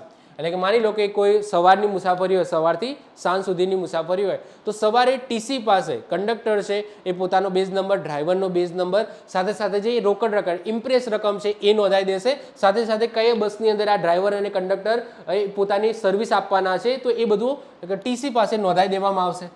પછી રોકડ રકમ જમા કરાવી એટલે કે કેશ ડિપોઝિટ, ટિકિટો આપીને મુસાફરો પાસેથી એકત્રિત કરેલી તમામ રોકડ રકમ છે એ ડેપોની કેશ શાખાની અંદર જમા કરાવી અને એની રસીદ છે એ મેળવી લેવી. હવે અમુક વખતે શું થતું હોય છે કે કોઈ એક પર્ટિક્યુલર ડેપોની કોઈ બસ હોય, તો એ બસનું સમજી લો દિવસ દરમિયાન 2-3 વખત ફેરા હોય, તો જો કંડક્ટરને પોતાના જે પર્ટિક્યુલર જે ડેપોથી બિલોંગ કરતી હોય એ બસ એ જો 2-3 વખત એ ડેપોમાં આવતી હોય તો વચ્ચે છે ને કંડક્ટર એ કેશ બારીની અંદર પોતાની પાસે જે કેશ હોય ને એ જમા કરાવી દેતો હોય છે, કારણ કે એટલું જોખમ લઈને ફરવું. હા, અમુક એવી બસો હોય છે જે લાંબા રૂટની હોય છે, એટલે કે સવારે શરૂ થાય, સમજી લો સવારે ગાંધીનગરથી અહીંયાથી ક્યાંક એક્ઝામ્પલ તરીકે સવારે અહીંયાથી અંબાજી જાય છે, ઓકે, ગાંધીનગરથી અંબાજી જાય છે અને રાતે પાછું એ રૂટ હોય છે, સમજી લો કે બપોરે 3 કે 4 વાગે અંબાજીથી પાછી ગાંધીનગર. તો આખું એક સવારથી સાંજ સુધીનો આ રીતના કાર્યક્રમ હોય તો પછી તો સાંજે જ્યારે પૂરું થાય પછી એ બધું ઓડિટને પૈસાને બધું જમા કરાવવાનું. પરંતુ અમુક વખતે એવું હોય છે કે ભાઈ અહીંયા સમજી લો ફેરા હોય છે, 3-4 વખત એ જ ડેપોની અંદર આવવાનું થતું હોય છે, તો કંડક્ટર વચ્ચે પણ કેશ પોતાની જમા કરાવી શકે છે એ જે ડેપોને બિલોંગ કરતી હોય બસ એ ડેપોની અંદર. સમજો છો? તો આ વસ્તુ હોય છે. તો સિમ્પલ વસ્તુ કે જ્યારે જર્ની પૂરી થાય ત્યારે એની પાસે જે કેશ હશે એ કેશ બારીની અંદર જમા કરાવશે અને એક રસીદ મેળવી દેશે કે ભાઈ કેશ બારીની અંદર મેં આટલા પૈસા જમા કરાવ્યા છે. ટિકિટ વેચાણ બુકિંગ શાખામાં ઓડિટ. જમા કરાયેલી અને મશીનમાંથી ઇસ્યુ થયેલી ટિકિટનો આખો હિસાબ ડેપોની ટિકિટ વેચાણ બુકિંગ શાખામાં જઈને ઓડિટ એટલે કે તપાસ કરાવવાનો રહે છે. એટલે કે ઓડિટ તો થવાનું જ છે. તમે જેટલા પૈસા જમા કરાયા કેશ બારીની અંદર અને તમારા પેલા મશીનમાંથી જે રિપોર્ટ નીકળ્યો એ બંને મેચ થવું જોઈએ. કે હા આટલા લોકોએ મુસાફરી કરી એમાંથી આટલા લોકોએ કેસ આપ્યા અને એટલા જ કેસ કંડક્ટરે કેસ બારીની અંદર જમા કરાવ્યા હતા. તો આ મેચ થવું જોઈએ, જેને શું કહેવાય ઓડિટ કહેવામાં આવે. તો એ વેચાણ બુકિંગ શાખાની અંદર એનું આખું તપાસ થશે, ઓડિટ થશે. ઇમ્પ્રેસ કેસ એટલે કે 25 રૂપિયા જે શરૂઆતમાં આપવામાં આવે છે એનો પૂરેપૂરો હિસાબ અને વધેલું પરચુરણ પણ ડેપો ખાતે પરત જમા કરાવવું અને રજિસ્ટરમાં સાઇન કરવાની રહેશે. ઓકે, તો એ 25 રૂપિયા આપ્યા હતા સવારે કંડક્ટરને એઝ એ ઇમ્પ્રેસ રકમ, તો એનો પણ તમારે હિસાબ આપવો પડશે કે 25 રૂપિયા ક્યાં ગયા. ઓકે, ટૂંકમાં એ પણ ટૂંકમાં ઓડિટની અંદર કેલ્ક્યુલેટ થશે અને બધી વસ્તુ તમારે આપી દેવાની. બીજા દિવસે સવારે તમને બીજા 25 રૂપિયા આપી દેશે. ઓકે, બીજા 25 રૂપિયા આપી દે. એવું નહીં પેલા 25 રૂપિયા છે એ રાખવાના તમારા જોડે કે ભાઈ ઇમ્પ્રેસ રકમ તરીકે, ના, તમારે ટૂંકમાં સાંજે બધું પૂરું કરીને જ જવાનું, 0-0 કરીને જવાનું. બીજા દિવસે નવા ગોળીનો નવો દાવ એવું. ઓકે, બીજા દિવસે તમે જાઓ એટલે તમને બીજા 25 રૂપિયા આપશે એ જે ઇમ્પ્રેસ રકમ તમારે ફરીથી એની અંદર નાખી દેવાનું. કારણ કે કોઈ વખત તમને ના પણ આપે, એવું જરૂર ના લાગે કે સમજી લો કે આજે બુકિંગ ફૂલ બુકિંગ થઈ ગયેલું છે તો તમારે જરૂર ના હોય તો તમે ના પણ લો. ઓકે, પણ જો તમે લો છો તો મશીનની અંદર તમારે ઇમ્પ્રેસ રકમ નાખવાની અને લો છો તો એ રજિસ્ટરની અંદર પણ લખવાનું થાય છે કે આ કંડક્ટરે ઇમ્પ્રેસ રકમ લીધેલી છે. સમજો છો? ઓકે, ચાલો આગળ વાત કરીએ. કંડક્ટરને નિગમ તરફથી જે મુસાફરી દરમિયાન રોકડ રકમ સાચવવા અને ઇમ્પ્રેસ કેપ વાપરવાની જવાબદારી આપવામાં આવે છે તેના રૂટ પર આવતા ટોલ ટેક્સ, આમાંથી એક ક્વેશ્ચન પૂછાયેલો છે. ટોલ ટેક્સ કે એન્ટ્રી ફી ચૂકવવી અને તેની પાવતી કે રસીદ સાચવીને ડેપો ખાતે હિસાબ એટલે કે ઓડિટ કરવાનો પણ સમાવેશ થાય છે. આ એક્ઝામની અંદર પૂછાયેલો ક્વેશ્ચન, હમણાં ક્વેશ્ચન કહું છું પરંતુ યાદ રાખજો, ટોલ ટેક્સ કોણ ભરશે? ક્વેશ્ચન થાય ટોલ ટેક્સ કોણ ભરશે? ઓકે, રસ્તાની અંદર ટોલ ટેક્સ આવે છે તો એ ટોલ ટેક્સ ભરવાની જવાબદારી કોની? ડ્રાઈવરની, કંડક્ટરની, ડેપો મેનેજરની, કોની ભાઈ? નોર્મલી આપણી ગાડીની અંદર કોણ ભરે છે? નોર્મલી ડ્રાઈવર જ ભરતા હોય ને. નોર્મલી કોણ ભરતું હોય? ડ્રાઈવર જે બેઠા હોય ત્યાં જ ભરતા હોય. પરંતુ યાદ રાખજો, એસટી બસની અંદર ટોલ ટેક્સ ભરવાની જવાબદારી કોની હોય છે? એટલે કે કોની હોય છે? ઓબ્વિયસલી જેના જોડે પૈસા હોય એ ટોલ ટેક્સ ભરે. તો પૈસા કોની પાસે હોય છે? કંડક્ટર પાસે હોય છે. તો ટોલ ટેક્સ કોણ ભરશે? તો કંડક્ટર ભરશે. ટોલ ટેક્સ ભરાશે તો એની એક પાવતી હશે, તો એ પાવતી સાચવવાની જવાબદારી પણ કોની? કંડક્ટરની રહેશે. અને પછી એ પાવતીને ડેપો ખાતે જમા કરાવવાની અને એ ઓડિટની અંદર ઓબ્વિયસલી કેલ્ક્યુલેટ કરવી પડે, કારણ કે કંડક્ટરે પૈસા આપી દીધા, સમજી લો 30 રૂપિયા કે 60 રૂપિયા ટોલ ટેક્સ, તો એ 60 રૂપિયાની પાવતી છે એ પણ એની અંદર મૂકવી પડશે કે ભાઈ 60 રૂપિયા ટોલ ટેક્સમાં આપ્યા હતા, જેથી ઓડિટની અંદર ગડબડી ના દેખાય. ઓકે, મતલબ કે 0-0 જે કહેવાય છે ને કે આ વધેલી જે રકમ છે કે ભાઈ 60 રૂપિયા ક્યાં ગયા, તો ખબર પડે કે ભાઈ એમને ટોલ ટેક્સ ભર્યો હતો, તો એ પણ ઓડિટની અંદર એ રસીદ કે પાવતી છે એ મૂકવામાં આવે છે. હાલના સમયમાં એસટીના બસોમાં ફાસ્ટેગ અથવા તો નિગમ દ્વારા આપવામાં આવેલા સ્માર્ટ કાર્ડ કે રોકડ રકમ દ્વારા ટોલ ચૂકવવામાં આવે છે, જેનો આખો હિસાબ ટિકિટ વેચાણ અને કેશ વિભાગમાં જમા થઈ જાય છે. ઓકે, ફાસ્ટેગ કામ કરે તો કોઈ ચિંતા જ નહીં. અત્યારે તો ફાસ્ટેગ લગાવી દીધા છે તો ફાસ્ટેગ છે ફાસ્ટેગમાંથી જ કપાઈ જશે, પછી તો તમારે કોઈ ઓડિટની આપવાની જરૂરત નથી. ઓકે, જો ફાસ્ટેગમાંથી કપાઈ જાય તો કોઈ ચિંતા છે જ નહીં.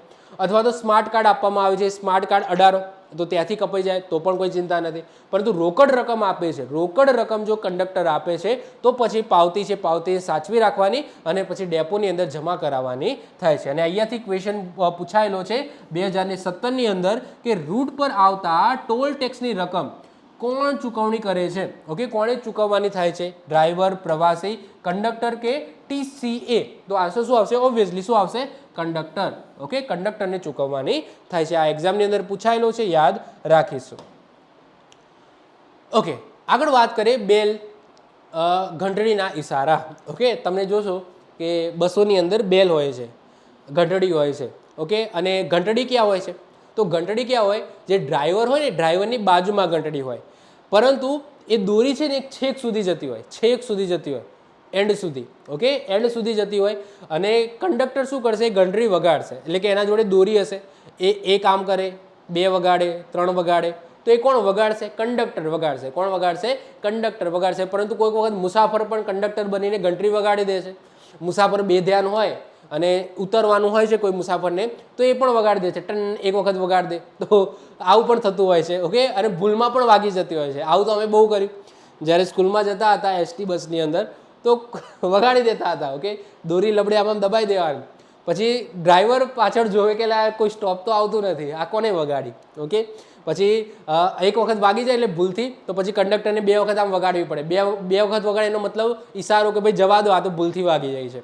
સમજો છો? તો બેલ છે એ તમારા જીએસઆરટીસી બસની અંદર તમને જોવા મળશે. 1 બેલ, 2 બેલ અને 3 બેલનો મતલબ શું થાય? ઓકે, તો 1 બેલ, જ્યારે કંડક્ટર 1 બેલ વગાડે એનો મતલબ શું કે આગળ આ મુસાફર છે એને ઉતરવાનું છે. આગળ જે સ્ટોપેજ આવે છે ત્યાંનું મુસાફર આપણા ગાડીની અંદર, આપણા બસની અંદર બેઠેલું છે અને એને ત્યાં ઉતરવાનું છે. તો 1 બેલનો મતલબ શું કે ત્યાં સ્ટોપેજ કરજો, ત્યાં ઊભા રહેજો, આ મુસાફર છે એને ત્યાં ઉતરવાનું છે. તો ચાલુ બસને આગળ આવતા નિયત સ્ટેશન કે સ્ટોપેજ ઉપર ઊભી રાખવા અને મુસાફરને ઉતારવા માટે 1 બેલનો ઉપયોગ થાય છે. 1 બેલનો મતલબ થાય ઊભું રહેવું. ઓકે, 1 બેલ શેનું સિગ્નલ આપે છે કે બસને ઊભી રાખવાનું સિગ્નલ આપે છે કે આગળ સ્ટોપેજ છે, સ્ટોપ છે, ઓકે, જે બસ સ્ટેશન કે ત્યાં છે એનું મુસાફર આપણા બસમાં બેઠેલું છે એને ઉતારવાનું છે, તો ત્યાં તમે ઉતારી દેજો. એના પછી 2 બેલ. 2 બેલનો મતલબ શું કે હવે જવા દો ગાડી. ઓકે, 2 બેલનો મતલબ શું? તમે ગાડી જવા દો. તો ઊભેલી બસને પાછી શરૂ કરવા એટલે કે ઉપાડવા માટે 2 બેલનો ઉપયોગ થાય છે. તો 2 બેલ વગાડશે એનો મતલબ હવે દરવાજો બંધ થઈ ગયો છે, હવે તમે બસને પાછા જવા દો. એના પછી 3 બેલ. 3 બેલનો મતલબ શું કે પાછળથી આવતા અન્ય વાહનો જે હોર્ન કે લાઇટ આપીને સાઈડ માંગે છે, તો એમને સાઈડ આપવા માટે ડ્રાઈવરને સંકેત આપવા માટે કંડક્ટર શું કરે છે? 3 બેલ વગાડશે. ટીન ટીન ટીન ટીન ટીન ટીન વગાડશે એટલે ડ્રાઈવરને ખબર પડશે કે પાછળથી કોઈ વ્હીકલ આવે છે અને એને ઓવરટેક કરવું છે ટૂંકમાં. તો આપણી બસને થોડું સાઈડમાં લઈ લો. ઓકે, એ હોર્ન વગાડે છે કારણ કે ડ્રાઈવરને કદાચ આગળ ખબર ના પડતી હોય, તો વચ્ચે જે કંડક્ટર હોય એને હોર્ન સંભળાતો હોય, તો આવા સમય શું થાય? 3 બેલના ઇશારા કરે કંડક્ટર. તો 3 બેલ ઇશારા કરે એટલે આગળ ડ્રાઈવર સમજી જાય કે પાછળથી કોઈ વ્હીકલ આવે છે, એને ઓવરટેક કરવું છે, એને આપણે બસ થોડી સાઈડમાં કરીને એને જવા દઈએ. તો એ 3 બેલનો ઇશારો છે. આ મેં મારી રીતના લખેલું છે. ઓકે, આ તમને ક્યાંય જીએસઆરટીસી બસની અંદર જોવા નહીં મળશે. એટલે કે સતત અને જો લાંબી બેલ વગાડે તો ઇમરજન્સી અથવા તો તાત્કાલિક બસ ઊભી રાખો, આવું થાય છે. તો આ વસ્તુ મને બીજી જગ્યાએથી મળી છે. હાલાકી જીએસઆરટીસીના સત્તાવાર ગેજેટની અંદર આ વસ્તુ લખેલી નથી અથવા તો સત્તાવાર વેબસાઇટમાં નથી લખેલી, બહુ બહારની વસ્તુ છે. ઓકે, પરંતુ મેં અહીંયા લખી કે ભાઈ કદાચ પૂછાશે તો નહીં, કારણ કે આવું કંઈ લખેલું નથી જીએસઆરટીસીના નિગમમાં, પરંતુ આવું મેં જોયેલું છે. ઓકે, એટલા માટે મેં લખેલું છે કે ભાઈ સતત લાંબી બેલ. જો કંડક્ટર આ રીતના સમજી લો, કોઈક વખત કોઈકને ઉલટી થતી હોય, વોમિટિંગ થતું હોય, અથવા તો કોઈકને સમજી લો હાર્ટ એટેક આવી ગયું હોય, આવી કોઈ પરિસ્થિતિ આવે ને તો કંડક્ટર છે ને એ લાંબી બેલ વગાડે, ton ton ton ton ton ton, આમ સતત વગાડે.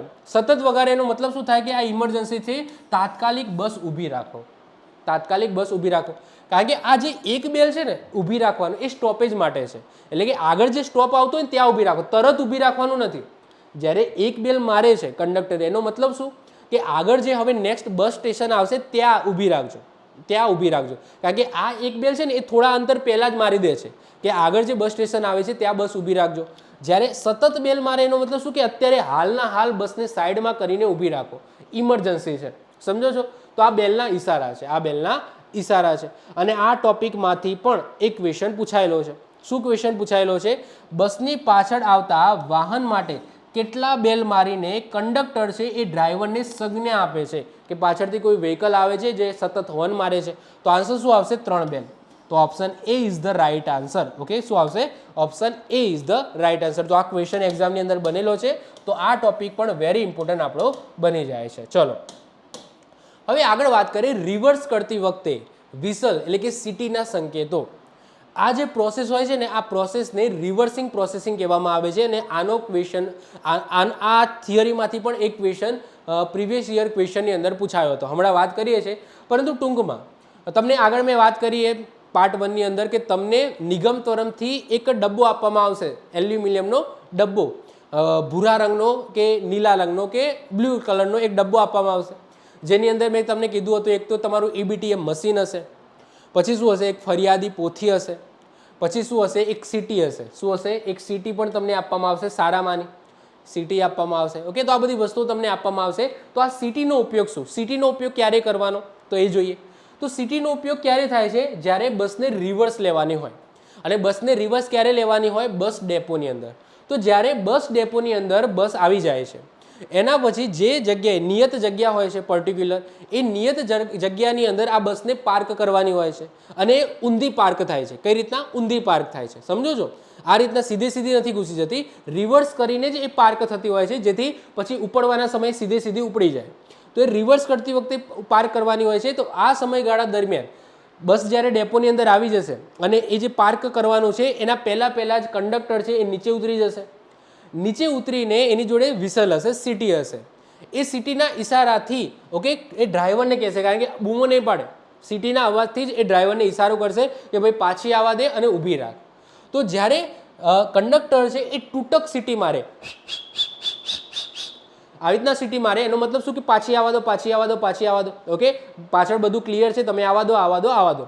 અને જ્યારે બસ હવે ઊભી જ રાખવી છે, ઓકે પાર્ક થઈ ગઈ છે, ઊભી જ રાખવી છે, તો સળંગ સીટી મારશે. એનો મતલબ શું કે હવે બસ તમે ઊભી થઈ જાઓ, મતલબ કે હવે બસને ઊભી કરી દો, બસ પાર્ક થઈ ગઈ છે ટૂંકમાં. સમજો છો? તો આ બે ઈશારા માટે ઓકે કંડક્ટર પાસે એક સીટી પણ હોય છે, સીટી પણ જીએસઆરટીસી નિગમ આપે છે. ઓકે, તો બસ સ્ટેન્ડ કે પ્લેટફોર્મ પર બસને પાછળ લેવા, રિવર્સ કરવા માટે કંડક્ટર નીચે મુજબની પ્રક્રિયા અને સંકેતો છે એ અનુસરે છે. સ્થાનની વાત કરીએ તો રિવર્સ કરતી વખતે કંડક્ટરે બસમાંથી નીચે ઉતરીને બસની પાછળ ડાબી બાજુએ ચાલવાનું. આ પણ નિયમ છે, આ એક્ઝામની અંદર પૂછાયો નથી પણ પૂછાઈ શકે કે રિવર્સ કરતી વખતે કંડક્ટરે નીચે ઉતરીને કઈ બાજુ ચાલવાનું હોય છે, ડાબી બાજુ કે જમણી બાજુ? કઈ બાજુ? ડાબી બાજુ કે જમણી બાજુ? કઈ બાજુ ચાલવાનું હોય છે? તો યાદ રાખજો ડાબી બાજુ ચાલવાનું હોય છે. કઈ બાજુ? ડાબી બાજુ. હવે ડાબી બાજુ એટલે કઈ બાજુ થશે? ડ્રાઈવરની બાજુ કે ડ્રાઈવરની વિરુદ્ધ બાજુ? તો યાદ રાખજો ડ્રાઈવરની વિરુદ્ધ બાજુએ, ડ્રાઈવરની વિરુદ્ધ બાજુએ, કારણ કે જે બાજુ ડ્રાઈવર બેઠેલો છે એ બાજુનું તો એને ડ્રાઈવરને ક્લિયર દેખાતું હશે જ્યારે રિવર્સ કરીને, પરંતુ બીજી બાજુ કોઈ વ્યક્તિ આવી નથી જતું, કારણ કે ત્યાં તમને ખબર છે ડેપોમાં કેટલી ભીડ હોય છે, બાળકો પણ હોય છે, બધા વૃદ્ધો પણ હોય છે, એ જોયા તેમ ઓકે એમને ખબર ના હોય કે બસ આવી જાય છે. તો આવી કન્ડિશનની અંદર એની વિરુદ્ધ બાજુ ઊભો રહેશે, જેથી એ બાજુથી પણ કોઈ અકસ્માત ના થઈ શકે. તો યાદ રાખજો એ કઈ બાજુ હશે? ડાબી બાજુએ હશે. ઈશારાના સિગ્નલો બે રીતના સિગ્નલ આપશે. જો તૂટક સીટી વગાડે એનો મતલબ શું કે બસને પ્લેટફોર્મ પર એક જગ્યા ઉપર રિવર્સ લેવા માટે કે તમે પાછી આવવા દો, ઓકે આવવા દો, હું જોઈ રહ્યો છું, આવવા દો, પાછળ ક્લિયર છે. અને જો સળંગ અને લાંબી સીટી મારે એનો મતલબ શું કે બસને તરત જ તમે ઊભી રાખી દો, પાછળ કોઈ વ્યક્તિ આવી ગયું છે અથવા તો અડચણ છે અથવા તો બસ પાર્ક થઈ ગઈ છે, ઓકે હવે બહુ પાછી લેવાની જરૂર નથી, ગાડી પાર્ક થઈ ગઈ છે. તો આ બે ઈશારા કરશે. દેખરેખ અને જવાબદારી. ડેપોની અંદર ગાડીઓને યોગ્ય રીતે રિવર્સ કરવાની આખી પ્રક્રિયા નિયમ મુજબ થાય છે કે નહીં એ જોવાનું પ્રક્રિયા, આ જોવાનું કામ કોનું છે? તો ટીસીનું છે. કોનું છે? ટ્રાફિક કંટ્રોલરનું છે. એટલે કે ટૂંકમાં ડ્રાઈવર અને કંડક્ટર બંને ભેગા થઈને બસને યોગ્ય રીતના યોગ્ય સ્થાન ઉપર બસને પાર્ક કરે છે કે નહીં. જો નથી કરતા, આડી મૂકી દે છે અથવા તો પ્રોપર એ સ્થાન ઉપર નથી, તો ટીસી તરત જ કહે છે ભાઈ પ્રોપર કરો ભાઈ. ઓકે, તો આ નિયમ મુજબ પાર્ક થાય છે કે નહીં એ જોવાની મુખ્ય જવાબદારી કોની હોય છે? ટ્રાફિક કંટ્રોલરની હોય છે. અને આ રિવર્સિંગ પ્રોસેસિંગનો યોગ્ય અમલ કરવાથી અકસ્માત છે ઓબ્વિયસલી નિવારી શકાય છે. અને આમાંથી મેં કીધું એમ ક્વેશ્ચન પૂછાયેલો છે, 2017માં પૂછાયેલો છે કે બસ સ્ટેશન પર બસને પાછી લેવડાવવાની પદ્ધતિને શું કહેવામાં આવે છે? રિવર્સિંગ પ્રોસિજર, વિસલિંગ પ્રથા, બ્રેકડાઉન પ્રોસિજર કે ઉપરોક્ત પૈકી એક પણ નહીં. તો આન્સર શું આવશે? રિવર્સિંગ પ્રોસિજર કહેવામાં આવે છે. તો આ ક્વેશ્ચન 2017ની અંદર પૂછાયેલો છે. ઓકે, તો બસ સ્ટેશનથી બસને પાછી લેવા માટે ઓકે રિવર્સ લેવાની પ્રક્રિયાને શું કહેવામાં આવે? રિવર્સિંગ પ્રોસિજર કહેવામાં આવે. ભલે સિટી હોય હાથમાં તો એને વિસલિંગ પ્રથા ના કહેવામાં આવે અથવા વિસલિંગ પ્રોસિજર ના કહેવામાં આવે. ઓકે, શું કહેવામાં આવે? રિવર્સિંગ પ્રોસિજર કહેવામાં આવે છે. ચલો વધીએ આગળ વાત કરીએ રૂટ બોર્ડ લગાવવાના નિયમો. બહુ ઇન્ટરેસ્ટિંગ વસ્તુ છે. તમને ખબર છે કે બસની અંદર આ તો એઆઈ જનરેટેડ છે એટલે આવું બધું દેખાય છે. બસની પાછળ પણ એક બોર્ડ લગાવેલું હશે. તમને ખબર છે કે બસ છે તો આ બસની પાછળ પણ એક બોર્ડ લગાવેલું હશે અને આ બસ છે તો બસની આગળ પણ અહીંયા એક બોર્ડ લગાવેલું હશે, જેથી દૂરથી જ ખબર પડે મુસાફરોને કે આ બસ છે એ કયા રૂટ ઉપર જવાની છે અને પાછળથી પણ ખબર પડી શકે. ઓકે, કારણ કે બસ છે ડેપોમાં રિવર્સમાં ઊભી હોય તો પાછળનો ભાગ દેખાતો હોય તો પાછળ પણ એ જ વસ્તુ લખેલી હશે કે આ બસ અહીંયાથી ક્યાં જશે. એ જ રીતના આગળ પણ લખેલું હોય કે આ બસ અહીંયાથી ક્યાં જશે, જેથી મુસાફરોને દૂરથી જ ખબર પડી જાય અને હાથ લાંબો કરીને એ બસને ઊભી રાખાઈ શકે. ઓકે, બસ સ્ટેશન હોય તો બસ આવતી હોય તો બે જગ્યાએ બોર્ડ લગાવવામાં આવે, બસની અંદર બે જગ્યાએ લગાવવામાં આવે. એક અહીંયા ડ્રાઇવિંગ કરતો હોય ડ્રાઈવર તો એની વિરુદ્ધ બાજુ એટલે કે અહીંયા લગાવવામાં આવે છે, અને પાછળ તમે જુઓ તો પાછળ આ રીતના સેન્ટરની અંદર આ વસ્તુ લગાવવામાં આવે છે. તો બંને જગ્યાએ બોર્ડ લગાવવાની જવાબદારી કોની? આગળ અને પાછળ બોર્ડ લગાવવાની જવાબદારી કોની? તો બંનેમાં એક એકની છે.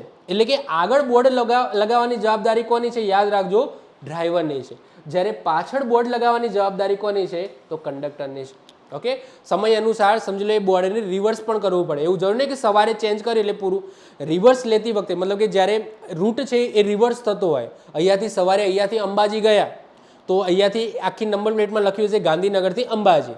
ઓકે, પછી જ્યારે ત્યાંથી અહીં આવતા હોય ત્યારે અંબાજીથી ગાંધીનગરની પાછી અલગ હશે, કાં તો ઊંધી કરી દો કાં તો નવી પ્લેટ હશે. ઓકે, નવું પ્લેટ હોય કાં તો પછી એને ઊંધી કરવાની હોય છે. તો આ જવાબદારી કોની? ઓકે, ચેન્જ કરવું પડશે તો એ જવાબદારી કોની? તો આગળ છે એ બોર્ડ ચેન્જ કરવાની જવાબદારી ડ્રાઈવરની રહેશે અને પાછળ છે એ બોર્ડ ચેન્જ કરવાની જવાબદારી કંડક્ટરની રહેશે. તો આ યાદ રાખી લેજો. તો મુસાફરો સરળતાથી બસનો માર્ગ સમજી શકે એ માટે રૂટ બોર્ડ લગાવવાની જવાબદારી નીચે મુજબ છે. તો એ લખેલું છે કે બસની પાછળ તરફ રૂટ બોર્ડ લગાવવાની જવાબદારી કોની હોય છે? કંડક્ટરની. પાછળની બાજુ કંડક્ટરની હોય છે અને બસની આગળની તરફ રૂટ બોર્ડ છે એ લગાવવાની જવાબદારી કોની હોય છે? સાહેબ, ડ્રાઈવરની હોય છે. ઓકે, તો આ ક્વેશ્ચન એક્ઝામની અંદર બનેલો છે. તો આ બનેલો છે 2017ની અંદર આ ક્વેશ્ચન બન્યો હતો કે એસટી બસમાં પાછળના ભાગે રૂટ બોર્ડ લગાવવાની જવાબદારી સાહેબ કોની? તો કોની આવશે? કંડક્ટરની આવશે. અને ડ્રાઈવરની આગળના ભાગે. ઓકે, આગળના ભાગે ચેન્જ કરવાની જવાબદારી હોય છે. ઓકે, તો હેલ્પર નહીં આવે, ઉપરોક્ત બધા નહીં આવે. શું આવશે answer? Conductor is the right answer. તો આ ક્વેશ્ચન પણ મોસ્ટ આઈએમપી છે. તો હવે નેક્સ્ટમાં કદાચ એવું પણ પૂછાય કે આગળ રૂટ બોર્ડ ચેન્જ કરવાની જવાબદારી કોની? તો કોની આવશે? આગળ ડ્રાઈવરની આવશે. કોની આવશે? ડ્રાઈવરની આવશે. ચલો વધીએ આગળ. હવે આગળ વાત કરીએ ચોકીદાર વગરનું રેલવે ફાટક ઓળંગવાનો નિયમ. અનમેન ફાટક. ઓકે, અનમેન ફાટકની વાત થાય છે. તમને ખબર છે કે ઘણા એવા ફાટક છે જેમાં કોઈ પેલું જે હોય ને દાંડીઓ, શું કહેવાય એને? ઓકે, તો એ જે બ્રેક મતલબ કે શું કહેવાય એને, આગળ પડી જતું હોય, મને અત્યારે હાલ તો યાદ નથી આવતું, તો એ વસ્તુ ન હોય. ઓકે, કારણ કે અનમેન ફાટક હોય એટલે કે ત્યાં કોઈ ચોકી બનાવેલી ના હોય અથવા તો ના હોય. આ એઆઈ ઇમેજ છે. આ એઆઈ ઇમેજને ઇગ્નોર કરજો કારણ કે આ ફાટક છે, ટ્રેન આવે છે, સામે આવે છે. ઓકે, તો આની ઇમેજ ઇગ્નોર કરજો. આ જસ્ટ એઆઈથી જનરેટ છે એટલે આવું બતાવે છે. ટૂંકમાં અનમેન ફાટક હોય. અનમેન ફાટકનો મતલબ શું? કે ત્યાં ચોકી બનાવેલી ના હોય, ત્યાં જે ફાટક છે પડેલું ના હોય. ઓકે, ફાટક પડેલું ના હોય. તો આવા કન્ડિશનની અંદર આપણે જાતે ચકાસીને એ જે ફાટક છે એ રેલવે ક્રોસિંગ છે એ ક્રોસ કરવાની થાય છે. આપણે જાતે ચકાસવાની કે ભાઈ ટ્રેન આવે છે કે નહીં. તો આવા કન્ડિશનની અંદર જીએસઆરટીસીની અંદર શું નિયમ છે સમજો. જીએસઆરટીસીની અંદર નિયમ એવો છે કે જ્યારે અનમેન ફાટક હોય, જો મેન વાળું ફાટક હોય, મેન એટલે કે ત્યાં માણસ રાખેલો હોય, તો એ તો ટ્રેન આવવાની હશે તરત જ પેલું પાડી દેશે, જેનાથી કોઈ ક્રોસ કરી શકશે જ નહીં. પરંતુ અનમેન ફાટક હશે તો એની અંદર એ વસ્તુ હશે જ નહીં. ઓકે, એ વસ્તુ હશે જ નહીં, જેનાથી બધા ઊભા નહીં રહે, પોતે પોતાની રીતના જોઈને એ પછી ક્રોસ કરતા હશે. તો આવી જગ્યાએ અહીંયા અનમેન ફાટકની વાત થાય છે. મેન ફાટક હોય તેમાં કંડક્ટરને નીચે ઉતરવાની જરૂર નથી, કારણ કે એના માટે તો સ્પેશિયલ માણસ રાખેલો છે. ટ્રેન આવવાની હશે તો ફાટક પાડી દેશે, બધા વ્હીકલ ઊભા રહેશે, ટ્રેન જતી રહેશે, ફાટક ઊંચો કરશે, પછી જ બધા વ્હીકલ જવાના છે. પરંતુ અનમેન ફાટકની અંદર આપણે જાતે ચકાસીને ક્રોસ કરવાનું હોય છે. તો આવા કન્ડિશનની અંદર જીએસઆરટીસીની અંદર નિયમ એવો છે કે એના એ જે રેલવે ક્રોસિંગ હોય, આ રેલવે ક્રોસિંગના 60 ફૂટ પહેલાં, કેટલા? 60 ફૂટ પહેલાં, યાદ રાખજો, 60 ફૂટ દૂર બસને ઊભી રાખવાની. બસ ઊભી રહેશે, એમાંથી કંડક્ટર નીચે ઉતરશે. કંડક્ટર નીચે ઉતરીને જે રેલવે ક્રોસિંગ છે ત્યાં જશે. રેલવે ક્રોસિંગ પાસે જઈને રેલવે ફાટામાં બંને બાજુ ચેક કરશે કે ટ્રેન આવે છે કે નહીં. ટ્રેન નથી આવતી તો ડ્રાઈવરને ઈશારો કરશે કે ભાઈ આવા દો, ટ્રેન નથી આવતી. ડ્રાઈવર છે એ આખો રેલવે ક્રોસ કરી દેશે. રેલવે ક્રોસ કરીને ત્યાં બસ ઊભી રાખશે, કંડક્ટર ફરીથી બેસશે અને પછી પોતાની જર્ની કન્ટિન્યુઅસ કરશે. તો આ નિયમ છે. તો આ યાદ રાખજો. કેટલા ફૂટ દૂર? 60 ફૂટ દૂર. જો તમારી પાસે જૂની પુસ્તક છે તો એની અંદર 40 ફૂટ લખેલું હશે. તમે જોઈ લેજો. તમે જો કોઈ પુસ્તક ખરીદી હોય કોઈ એકેડમીની કે કોઈ પ્રાઇવેટ પબ્લિશરની, તો એની અંદર તમે ચેક કરી લેજો સાહેબ, પહેલાં 40 ફૂટનો નિયમ હતો, હવે 60 ફૂટનો નિયમ થઈ ગયો છે. હવે 60 ફૂટનો નિયમ થઈ ગયો છે. તો 60 ફૂટ દૂર રેલવે ક્રોસિંગના 60 ફૂટ દૂર તમારે બસ ઊભી રાખવાની. કંડક્ટર ઉતરશે, રેલવે ક્રોસિંગ પાસે જોશે કે ભાઈ ટ્રેન નથી આવતી, ડ્રાઈવરને ઇશારો કરશે કે આવા દે. રેલવે ક્રોસ કરી લેશે બસ. એના પછી કંડક્ટર જશે અને બસની અંદર બેસશે અને પછી આગળની જર્ની કન્ટિન્યુઅસ કરશે. ચલો સમજીએ. તો જ્યારે બસના રૂટમાં ચોકીદાર વગરનું રેલવે ક્રોસિંગ આવે ત્યારે કંડક્ટર અને ડ્રાઈવરે સુરક્ષા માટે નીચે મુજબની આખી પ્રોસિજર છે એ ફોલો કરવાની. અંતરની વાત કરીએ તો રેલવે ફાટક ઓળંગતા પહેલા રેલવે પાટાથી 60 ફૂટ દૂર જ બસને પહેલા તો ઊભી રાખવાની. 60 ફૂટ દૂર. તપાસની વાત કરીએ તો બસ ઊભી રહ્યા પછી કંડક્ટર પોતે બસમાંથી નીચે ઉતરશે, રેલવે પાટા પાસે જશે અને બંને બાજુ જોઈ લેવાનું કે ટ્રેન આવે છે કે નહીં. ટ્રેન નથી આવતી એવી ખાતરી થઈ જાય એના પછી કંડક્ટરે નીચે ઊભા રહીને જ ત્યાં ઊભા રહીને જ ડ્રાઈવરને બસ આગળ લાવવા માટે સંકેત આપશે. કંડક્ટર પોતે પણ બસની સાથે સાથે ચાલતા એ બહાર રહીને જ ફાટક પાર કરવું, એ પણ જોડે જોડે ફાટક પાર કરશે. બસ ઉપાડવી. રેલવે પાટો ઓળંગ્યા બાદ કંડક્ટર છે એ બસમાં બેસશે, 2 બેલ મારશે. 2 બેલનો મતલબ શું? બસને જવા દેવું. 2 બેલ મારશે અને ડ્રાઈવરને બસને આગળ વધારવા માટે સંકેત આપશે. તો આ નિયમ છે. શું છે? આ નિયમ છે. ઓકે, હવે આમાંથી ક્વેશ્ચન બનેલો છે 2017માં, કારણ કે 2017માં આ નિયમ નહોતો. તો 2017માં શું ક્વેશ્ચન હતો? તો અનમેન રેલવે ફાટક પરથી બસને પસાર કરતા પહેલા કેટલી દૂર બસને ઊભી રાખવાની? 10 ફૂટથી ઓછું, 40 ફૂટથી વધારે, 200 ફૂટથી વધારે કે 1 ફૂટ? આવા ઓપ્શન હતા. તો એ વખતે 2017માં એનો આન્સર શું હતો? 40 ફૂટથી વધારે, કારણ કે આ જૂનો નિયમ હતો. હવે યાદ રાખજો, નવો નિયમ શું છે કે નવી જોગવાઈ પ્રમાણે 60 ફૂટથી વધારે અથવા 60 ફૂટ 60 ફૂટ અથવા 60 ફૂટથી વધારે એ બસને ઊભી રાખવાની. કંડક્ટર ઉતરશે, ત્યાં રેલવે ક્રોસિંગ પાસે જશે, જોશે ટ્રેન નથી આવતી, ઇશારો કરશે, રેલવે ક્રોસ થશે, પછી ડ્રાઈવર બેસી જશે, 2 બેલ મારશે, જર્ની કન્ટિન્યુઅસ થશે. તો આ નિયમ છે, સમજો છો? ચલો વધીએ આગળ. હવે વાત કરીએ આગળ પ્રતિબંધિત વસ્તુઓ, સામાન અને લોસ્ટ પ્રોપર્ટી. પ્રતિબંધિત વસ્તુઓ એટલે કે કઈ વસ્તુઓ તમે બસની અંદર, જીએસઆરટીસી બસની અંદર લઈ જઈ શકો નહીં. ટોટલી પ્રતિબંધિત છે, જેનાથી મતલબ કે બીજા લોકો હેરાન ના થાય. અહીંયા એવી જ વસ્તુઓની વાત કરી છે જેનાથી બીજા લોકો ભયમાં ના મુકાય, ખતરામાં ના મુકાય કે હેરાન ના થાય. તો એવી વસ્તુઓ લઈ જવાની પાબંદી છે જીએસઆરટીસી નિગમ અંતર્ગત. તો બસમાં લઈ જવા પર પ્રતિબંધિત વસ્તુઓની યાદીની વાત કરીએ તો મુસાફરોની સુરક્ષા અને સગવડ માટે કંડક્ટરે ખાસ ધ્યાન રાખવું કે કોઈ પણ મુસાફર નીચે જણાવેલી વસ્તુઓ બસમાં ન લાવે. સૌથી પહેલાં તો જ્વલનશીલ એટલે કે આગ પકડે એવા પદાર્થો જેમ કે પેટ્રોલ છે, કેરોસીન છે, ગેસ સિલિન્ડર છે, ફટાકડા કે અન્ય સળગી ઉઠે એવા પદાર્થો. તો આવી બધી વસ્તુઓ લઈ જવાની સખ્ત મનાઈ છે. આંખ કે નાકમાં ચડે ઉડે એવી વસ્તુઓ જેમ કે સિમેન્ટની થેલી લઈને ના જવાય. પછી તપખીર એટલે કે છીકણી, પછી સૂકા મરચાની ભૂકી એટલે કે મરચું પાવડર. તમને ખબર હોય કે ભાઈ પવન આવે ને મરચું ઉડે, આખા બસની અંદર મરચું થઈ જાય, બધાના આંખમાં જતું રહે. અથવા તો ચૂનો એટલે કે એવી ઉડી જાય, નાકમાં ઘૂસી જાય એવી વસ્તુઓ પણ લઈ જઈ શકાય નહીં. ઢોળાય કે બગડી જાય એવી વસ્તુઓ જેમ કે ખાવાનું તેલ છે, ઘી છે, કોપરેલ એટલે કે નાળિયેરનું તેલ છે, કલર રંગના ડબ્બા છે, મતલબ કે એવી વસ્તુ કે બસ હલે ત્યારે ઢોળાઈ ના જાય. પેકિંગ વાળી હોય તો ઠેલી મૂકીને લઈ જવાનું, કોઈ જોતું નથી એટલું બધું. તો પણ આ તો વાત છે, નિયમ તો છે. તમે તમારું ખાદ્ય તેલ છે લઈ જઈ શકો, આમ તો કરિયાણું છે લઈ જઈ શકો, પરંતુ નિયમ તો એવું કહે છે કે ભાઈ ખાવાનું તેલ છે, ઘી છે, કોપરેલ એટલે કે નાળિયેરનું તેલ, કલરના ડબ્બા છે, જે ઢોળાઈ ના જાય અને સીટો બગડે, ગંદી થાય, કોઈક લપસી પડે, તો આવું ન થાય એટલા માટે આ પણ એની અંદર મૂકેલું છે. દુર્ગંધ મારતી કે અગવગડ ભરી વસ્તુઓ એટલે કે ખુલ્લું માંસ છે, માછલીઓ છે જે સ્મેલ કરે, ગંધ મારે, તો એવી વસ્તુઓ પણ લઈ જવાની સખ્ત મનાઈ છે. ચલો, તો આ બધી લઈ જઈ શકાય નહીં. લોસ્ટ પ્રોપર્ટી, એના નિયમો શું છે? લોસ્ટ પ્રોપર્ટી, આના ઉપર મેં આખી સ્લાઇડ હતી જે મેં નિગમને લગતી માહિતીના છેલ્લા પાર્ટમાં એટલે કે પાર્ટ નંબર 5 ની અંદર સમજાવી હતી કે લોસ્ટ પ્રોપર્ટી શું કહેવામાં આવે અને લોસ્ટ પ્રોપર્ટીના શું નિયમો છે. તો આ વસ્તુને મેં ડિટેલ્સમાં સમજાવેલી છે. નિગમને લગતી માહિતીના પાર્ટ 5 ની અંદર જોઈ લેજો. લોસ્ટ પ્રોપર્ટીનો મતલબ શું થાય કે જ્યારે કંડક્ટર પોતાની મુસાફરી પૂરી કરે તો છેલ્લે છે ને બસમાં એ કાંટો મારશે. સાંજે સમજી લો એની મુસાફરી પૂરી થાય છે તો બસની અંદર એ કાંટો મારશે કે ભાઈ કોઈ મુસાફરની વસ્તુ રહી તો નથી ગઈ ને, અને જો રહી ગઈ છે તો એના પછી એની જે આખી પ્રોસિજર છે એ ફોલો કરવામાં આવશે. તો મુસાફરી પૂરી થયા પછી કંડક્ટર આખી બસમાં તપાસ કરશે. જો કોઈ મુસાફર પોતાનો સામાન બસમાં ભૂલી ગયો છે તો તે સામાન સુરક્ષિત રીતના પોતાની કસ્ટડીમાં રાખશે. ઓકે, પોતાની પાસે રાખશે. પછી શું કરશે? હેડક્વાર્ટર એટલે કે મુખ્ય ડેપોમાં જશે.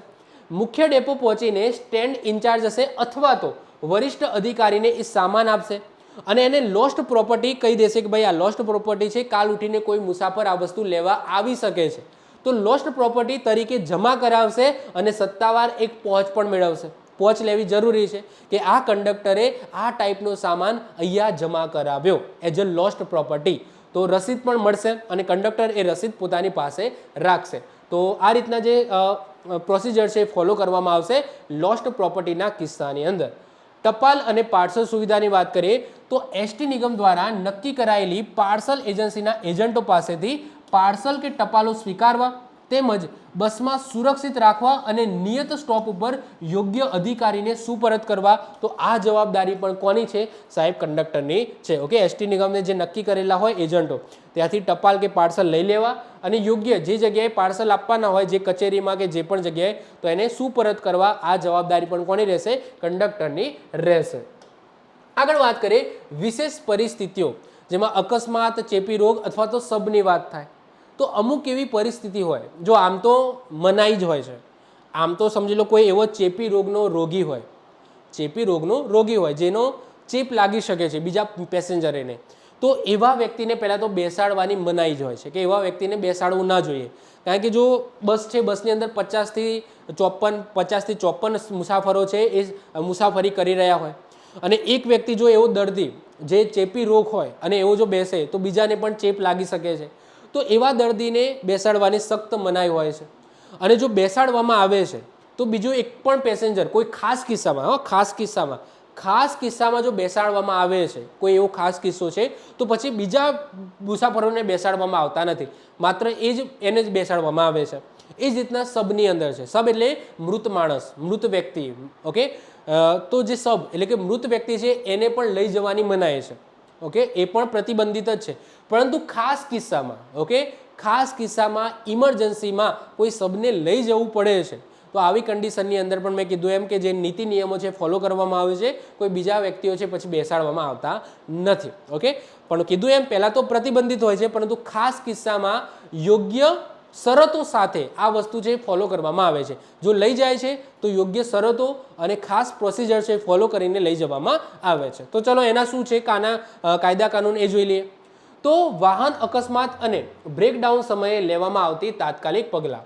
તો પ્રાથમિક સારવારની વાત કરીએ તો ઈજાગ્રસ્ત મુસાફરોને તાત્કાલિક સારવાર આપવી. પહેલું તો શું છે કે ઈજાગ્રસ્ત મુસાફરોને તાત્કાલિક સારવાર આપવી. ગંભીર રીતે ઘવાયેલા મુસાફરોને નજીકની હોસ્પિટલમાં પહોંચાડવાની વ્યવસ્થા કરવી. સાહેબ આ વસ્તુ એક્ઝામની અંદર બનેલી છે. ઓકે, 5 સ્ટાર કરું છું. સમજી લો કે અકસ્માત થાય છે. ઓકે, સમજી લો અકસ્માત થયો તો એસટી બસની અંદર બેઠેલા જે મુસાફરો છે આ મુસાફરો ગંભીર રીતના ઘાયલ થયા. તો આવી કન્ડિશનની અંદર સાહેબ શું કરવામાં આવશે? તો સાહેબ આવી કન્ડિશનની અંદર યાદ રાખજો, કંડક્ટરની પહેલી ફરજ એ બને છે કે જે રૂટ છે રૂટને ફોલો કરવાનું બંધ કરો. આ જે ઘાયલ છે, ઓકે, જે ઈજાગ્રસ્ત જે મુસાફરો છે એમને પહેલાં હોસ્પિટલ લઈ જાઓ. એટલે સીધી બસ છે જો સારી હાલતમાં હશે તો સીધી હોસ્પિટલ લઈ જવામાં આવશે. સમજો છો? તો આ પહેલી વસ્તુ છે. એટલે કે એવું નહીં કે ભાઈ ડ્યુટી છે તો આ રૂટ ફોલો કરવાનો છે, તો ભાઈ ગંભીર છે તો ભાઈ એને કોઈ બીજી કોકની ગાડીમાં બેસાડી દો, હોસ્પિટલ લઈ જશે અને આપણે આપણી જે ડ્યુટી છે ફોલો કરવાની છે, આપણે જે રૂટ નક્કી છે તે આ રૂટ ઉપર જવાનું છે. તો ના, જો અકસ્માત થાય છે તો કંડક્ટર, ડ્રાઈવર અથવા એસટી નિગમે પણ એવું કીધેલું છે કે તમારી પહેલી પ્રાયોરિટી શું કે જે ઈજાગ્રસ્ત લોકો છે, ઇવન તમારી બસની અંદર ના બેઠેલા હોય, કોઈ આપણી બસ કોઈ બીજા વ્હીકલને ઠોકાઈ હોય, જેમ કે બસ છે, એસટી બસ છે, કોઈ ગાડીને ઠોકાઈ હોય અને એની અંદર કોઈ વ્યક્તિ ઈજાગ્રસ્ત થઈ ગયું તો પણ જવાબદારી કોની છે? કંડક્ટરની, કે ભાઈ આમને પહેલાં હોસ્પિટલ પહોંચાડીએ. તો આ વસ્તુ યાદ રાખજો. હા, પછી બસ જોડે ઈથડાઈ ના હોય અને બાજુમાં એક્સિડન્ટ થયું હોય તો પછી એવી નહીં કે ભાઈ એમને સમજી લો હોસ્પિટલ લઈ જઈએ. સમજો છો હું શું કહેવા માગું છું? જો બસ સાથે એક્સિડન્ટ થયું હોય તો બસની અંદર રહેલા મુસાફરો ઇજાગ્રસ્ત થયા હોય અથવા તો બસ જે વ્હીકલ સાથે અથડાયું છે તો એની અંદર જે મુસાફરો છે મુસાફર અથવા તો જે વ્યક્તિ છે ઇજાગ્રસ્ત થયા હોય તો એ પહેલી પ્રાયોરિટી શું રહેશે કે એમને હોસ્પિટલ લઈ જવા. અને આ ક્વેશ્ચન એક્ઝામની અંદર બનેલો છે, હમણાં બતાવું છું. અકસ્માત કે બ્રેકડાઉન અંગેની માહિતી સૌપ્રથમ નજીકના પોલીસ સ્ટેશન અને નજીકના એસટી ડેપોમાં. હવે સમજો, કન્ફ્યુઝ ના થતા. અકસ્માત થાય છે તો એની માહિતી ક્યાં આપવાની? નજીકના પોલીસ સ્ટેશનમાં. અને બ્રેકડાઉન થાય છે તો એની માહિતી ક્યાં આપવાની? એસટી ડેપોમાં. હવે એવું ના સમજતા કે બ્રેકડાઉન થાય તો પણ પોલીસની અંદર જાણકારી આપવાની. ઓકે, બ્રેકડાઉન થાય તો શું કરવા? પોલીસને કહેવું. હવે એસટી બસનું ટાયર ફાટે તો પોલીસને જાણ કરવાની ક્યાં જરૂર છે? તો બે વાક્યો ભેગા છે, કન્ફ્યુઝ ના થતા. અકસ્માત અને બ્રેકડાઉન થાય છે તો અકસ્માત જો થાય છે તો એની માહિતી સૌથી પહેલા નજીકના પોલીસ સ્ટેશનની અંદર આપીશું. અને બ્રેકડાઉન થાય છે તો એની માહિતી સૌથી પહેલા નજીકના એસટી ડેપોની અંદર આપવાની રહે છે. ક્લિયર છે? ઓકે. અકસ્માત સ્થળે જરૂરી સરકારી કે કાનૂની કાર્યવાહી પૂરી થાય અને કેસ પેપર્સ તૈયાર થઈ જાય અને પોલીસ છે એ પરવાનગી આપે કે હવે તમે તમારી બસ છે લઈ જઈ શકો છો, ત્યારે જ ડ્રાઈવર છે ડ્રાઈવરને બસ આગળ ચલાવવાનું કહેવામાં આવે છે. તો આ વસ્તુ યાદ રાખજો. જો અકસ્માત થયો છે તો પોલીસને પહેલાં જાણ કરવામાં આવશે. પોલીસ આવશે, બધા પેપર્સને બધું જોશે. અને જો માઇનોર ઓકે નોમિનલ જો એક્સિડન્ટ હશે તો પોલીસ છે એ ડ્રાઈવરને કહેશે કે તમે તમારી જર્ની કન્ટિન્યુઅસ કરો, એના પછી આપણે આ જે કેસ છે એને આપણે પાછળથી જોઈ લઈશું અને તમે તમારી બહુ મતલબ કે એના માટે તમે જે રૂટ ફોલો કરો છો, તમારી જે મુસાફરી છે એ રોકવાની જરૂર નથી. જો પોલીસ આ રીતના પરવાનગી આપે છે તો પછી ડ્રાઈવર છે પોતાની જર્ની છે કન્ટિન્યુઅસ કરી શકે છે. રસ્તામાં ટાયર પંચર થાય ત્યારે બસના છાપરેથી સ્પેરવ્હીલ દોરડાથી બાંધી સીડીની પાછળથી નીચે ઉતારવામાં અને પંચર વ્હીલ છાપરા ઉપર ચડાવવામાં ડ્રાઈવરને મદદ કરે છે. કોણ સાહેબ? કંડક્ટર. તો જ્યારે પણ ટાયર પંચર થાય છે તો આવી કન્ડિશનની અંદર જો સ્ટેપ વ્હીલ જે ચેન્જ કરવાનો, સ્પેર વ્હીલ છે અથવા તો સ્ટેપની કહીએ છીએ આપણે, તો સ્પેર વ્હીલ ચેન્જ કરતાં કંડક્ટરને આવડે એવું જરૂરી નથી. ડ્રાઈવરને આવડવું જોઈએ, કંડક્ટરને આવડે એવું જરૂરી નથી, પરંતુ કંડક્ટરને હેલ્પ કરવાની જવાબદારી છે ડ્રાઈવરને. તો એ સ્ટેપનીને ઉપરથી ઓકે બસના કેરિયરમાંથી ઉતારવાની, પછી ડ્રાઈવરને મદદ કરવાની કે ભાઈ સ્ટેપની ચેન્જ કરવામાં, અને જે ટાયર બદલ્યું છે એને ફરીથી પાછું ઉપર ચડાવવાનું દોરડાના મદદથી પાછળથી. તો આ બધામાં ડ્રાઈવરની ફરજ શું આવે, સોરી કંડક્ટરની ફરજ શું આવે છે? ડ્રાઈવરને હેલ્પ કરી. તો આ વસ્તુ યાદ રાખજો. તો જરૂરી નથી કે તમને આવડે જ ટાયર બદલતા, પણ તમારે હેલ્પ કરવાની રહેશે. હવે આ ટોપિકમાંથી 3 ક્વેશ્ચન પૂછાયેલા છે. કેટલા? 3 ક્વેશ્ચન પૂછાયેલા છે. આ એક જ થિયરીમાંથી 3 ક્વેશ્ચન. જો શું ક્વેશ્ચન પૂછાયો હતો? તો નીચેનામાંથી કયું કંડક્ટરની ફરજમાં નથી? તો પેલા જે છે ને કંડક્ટરની ફરજ છે એને દૂર કરી દો. તો રૂટ પર આવતા બસ સ્ટોપ પર બેલ મારીને બસ થોભવી, તો આ છે, તો આને દૂર કરી દો. અકસ્માત થાય તો ઈજા પામેલા મુસાફરોને દવાખાને ના પહોંચાડવા, ના છે તો આ આપણો સાચો આન્સર છે. ઓકે, આ આપણો સાચો આન્સર છે. ક્લિયર? અને જો એડવાન્સ બુકિંગ વાઉચર ચકાસીને મુસાફરોને બેસાડવા, તો આ તો ફરજ છે. ટિકિટો મુજબના નાણાંનો હિસાબ ડેપો ખાતે જમા કરાવો, આ પણ એની ફરજ છે. તો અહીંયા શું લખેલું છે? દવાખાને ના પહોંચાડવા. સાહેબ પહોંચાડવા પડે. ઓકે, કંડક્ટરની પહેલી ફરજમાં આવે છે કે જો અકસ્માત થાય છે તો ઈજા પામેલા જે મુસાફરો છે એને દવાખાને પહોંચાડવા એ ફરજ છે. એવું નહીં કે ભાઈ ડ્યુટી કન્ટિન્યુઅસ કરો, હું તો બસમાં છું, ઓકે મારે તો આગળ જવાનું છે, એવું નહીં. પહેલું કામ શું કે ભાઈ ઈજાગ્રસ્ત લોકોને તમે દવાખાને પહોંચાડો. તો અહીંયા ના લખેલું છે તો આ આપણો સાચો આન્સર છે. તો option B is the right answer. આગળ વાત કરીએ, અકસ્માત સમયે પંચનામું કોને કરવાનું હોય છે? હવે ઓબ્વિયસલી સાહેબ પંચનામું છે, આ પંચનામું કોણ કરે? પોલીસ જ કરે, એટલું તો ખબર પડે ને. અકસ્માત થાય તો પંચનામું કોણ કરે? ડ્રાઈવર, કંડક્ટર, ડેપો મેનેજર કે ટીસી કે બધા ના કરે. ઓકે, પંચનામું એ એમના હકમાં ના આવે. તો પંચનામું કોને કરવાનું હોય? ઓબ્વિયસલી પોલીસ જ કરે. ડેપો મેનેજર, ટ્રાફિક કંટ્રોલર, સિપાઈ ના કરે. ઓકે, તો આન્સર શું આવશે? પોલીસ આવશે. તો પંચનામું કોણ કરે છે અકસ્માત સમયે? તો પંચનામું કરવાની જવાબદારી પોલીસની જ હોય છે ઓબ્વિયસલી. તો આ 2017 આ 2021માં પૂછાયેલો છે. અને આ પણ ક્વેશ્ચન છે કે જો બસને અકસ્માત થાય તો અકસ્માત અંગેની પોલીસ ફરિયાદ કોણ નોંધાવશે? તો હમણાં જ વાત કરી, કોણ નોંધાવશે? તો યાદ રાખજો, કંડક્ટર નોંધાવશે. કોણ નોંધાવશે? કંડક્ટર. કારણ કે કંડક્ટર અહીંયા કેમ લખેલું છે? કેમ ડ્રાઈવરની ફરજમાં ના આવે? જો અકસ્માત થાય છે તો પોસિબિલિટી છે કે જ્યારે અથડાય, ઓકે બસ અથડાય તો એમાં ડ્રાઈવર ઈજાગ્રસ્ત થઈ શકે છે. પોસિબિલિટી વધારે છે ડ્રાઈવરને ઈજાગ્રસ્ત થવાની. તો આ ફરજ કોને આપેલી છે સાહેબ? કંડક્ટરને આપેલી છે. તો જો હવે કંડક્ટર પછી ઈજાગ્રસ્ત થાય તો પછી એવો નિયમ લાગુ નથી પડતો. ઓકે, કંડક્ટરને ડ્રાઈવર સમજી લો બેભાન હાલતમાં થઈ જાય તો પછી ઓબ્વિયસલી પછી કોઈ નોંધાવે નહીં. ઓકે, પછી ટૂંકમાં પછી વ્યક્તિઓ ઉપર જાય, મુસાફરો હોય તો એ પોલીસ ફરિયાદ કરે કે જે પણ થાય. પરંતુ જો અકસ્માત થાય છે, કંડક્ટર પોતાની સભાનમાં હોય છે, સારી હાલતમાં હોય છે, તો કંડક્ટરની ફરજમાં આવે છે કે પોલીસ ફરિયાદ કરવી, નજીકના પોલીસ સ્ટેશનની અંદર જાણ કરવી કે અકસ્માત થયો છે. તો જો બસને અકસ્માત થાય છે તો અકસ્માત અંગેની પોલીસ ફરિયાદ કોણ નોંધાવશે? તો યાદ રાખજો, કંડક્ટર નોંધાવશે. Depot manager, control manager, driver બાઈવર નહીં આવે. તો 2021માં અંદર જ પૂછાયેલો છે, તો આ કંડક્ટરની ફરજમાં આવે છે. આગળ વાત કરીએ ચેપી રોગવાળા મુસાફરો અને સબ એટલે કે મૃતદેહ અંગેના કાનૂની નિયમો. મેં હમણાં જ વાત કરી એમ કે ચેપી રોગવાળા મુસાફરો અને સબને પહેલાં તો પ્રતિબંધિત જ હોય છે. જીએસઆરટીસી નિગમ ના જ પાડે છે કે આવા લોકોને બસમાં બેસાડવા નહીં, અથવા તો મૃત શવ છે એને પણ લઈ જવું નહીં. જો મૃત શવ છે એને તમે લઈ જાઓ તો બીજા જે મુસાફરો છે હેરાન થાય, અમુક ડરી પણ જાય કે લારું શું જાય છે, એક તો હું મુસાફરી કરવા જઈ રહ્યો છું અને કોઈક મૃત શરીર લઈને ગાડીની અંદર મતલબ બસની અંદર બેઠો છે, સમજો છો, આવું થાય. એ જ રીતના ચેપી રોગમાં પણ તમને ખબર છે કે ચેપ લાગી શકે અને બીજા લોકો પણ ઇન્ફેક્શન લાગી શકે. તો પહેલાં તો ના જ પાડે છે નિગમ કે ભાઈ ના, પરંતુ કોઈ ખાસ એવું કન્ડિશન ઊભી થાય છે. ઓકે, જેમ કે એમએલએ એમપી છે, ઓકે, એમનું એક્સિડન્ટ થાય છે, મતલબ કે અથવા તો એમએલએ કે એમપી કોઈ એવો વ્યક્તિ છે, કોઈ એવું વ્યક્તિ છે જેને ના પાડી શકાય, અથવા તો કોઈ ખાસ કિસ્સો એવો આવી જાય છે કે ભાઈ ચેપી રોગ છે, ભલે ચેપી રોગ છે પરંતુ એને અહીંયાથી આ જગ્યાએ લઈ જવું જરૂરી છે. તો એવા કન્ડિશનની અંદર બીજા કોઈ પણ મુસાફરને બેસાડવામાં આવશે નહીં, માત્ર એ ચેપી રોગવાળો વ્યક્તિ છે એ જ મુસાફરી કન્ટિન્યુઅસ કરશે. એ જ રીતના કોઈ ખાસ કિસ્સામાં જ સબ છે એને જીએસઆરટીસી બસની અંદર એક જગ્યાએથી બીજી જગ્યાએ લઈ જવા માટેની પરમિશન આપવામાં આવશે ખાસ કિસ્સામાં. આ શબ્દ સાંભળજો, ખાસ કિસ્સા એટલા માટે બોલું છું કારણ કે આ ખાસ કિસ્સાને લઈને જ એક ક્વેશ્ચન પૂછાયેલો છે, હમણાં બતાવું છું. ચેપી રોગવાળા તો પ્રવેશ પર પ્રતિબંધિત, તો રક્તપિત્ત, શીતળા કે અન્ય ભયાનક ચેપી રોગથી પીડાતા વ્યક્તિને અન્ય મુસાફરોના સ્વાસ્થ્ય માટે બસમાં બેસતા અટકાવી શકાય છે. અપવાદરૂપ કિસ્સાની અંદર ડૉક્ટરની ચિઠ્ઠી સાથેની મંજૂરી.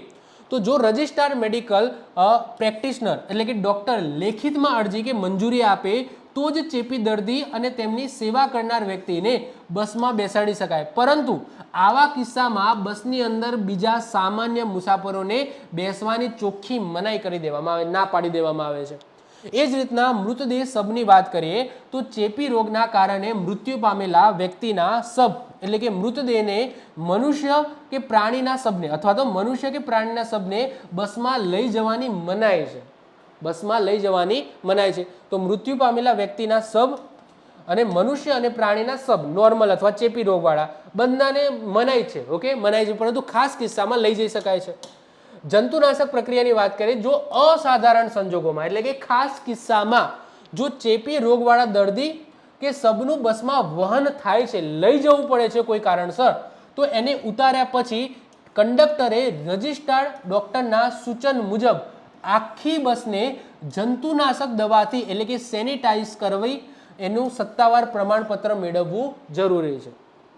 એક ખાસ કિસ્સામાં જો ચેપીવાળા કોઈ વ્યક્તિ છે એનું વહન થાય છે, લઈ જવું પડે છે અથવા શબને લઈ જવું પડે છે, તો આવા કિસ્સાની અંદર કોઈ પણ સામાન્ય મુસાફરને બેસાડ્યા પહેલાં આખી બસને સેનિટાઈઝ કરવી જરૂરી છે અને સેનિટાઈઝ કરીને પ્રમાણપત્ર પણ મેળવવામાં આવે છે. હવે 2024ની અંદર જ હમણાં રિસન્ટલી જ કહેવાયો, છેલ્લે 2024માં શું ક્વેશ્ચન હતો ખબર છે?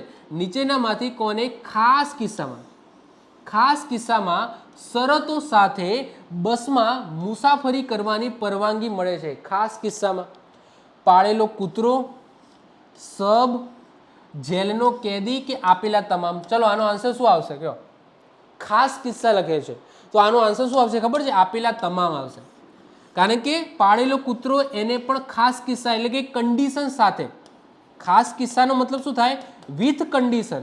શબને પણ વિથ કન્ડિશન, જેલનો કેદી પણ વિથ કન્ડિશન. શું? With condition. એટલે કે આની અંદર આપેલા તમામ ઇઝ ધ રાઈટ આન્સર. હવે સાહેબ પાળેલો કૂતરો કેમ નહીં? તો એનો આન્સર આઈ થિંક આવી ગયો કે નહીં હું જોઈ લઉં છું. ઓકે, કે આગળ આવે છે.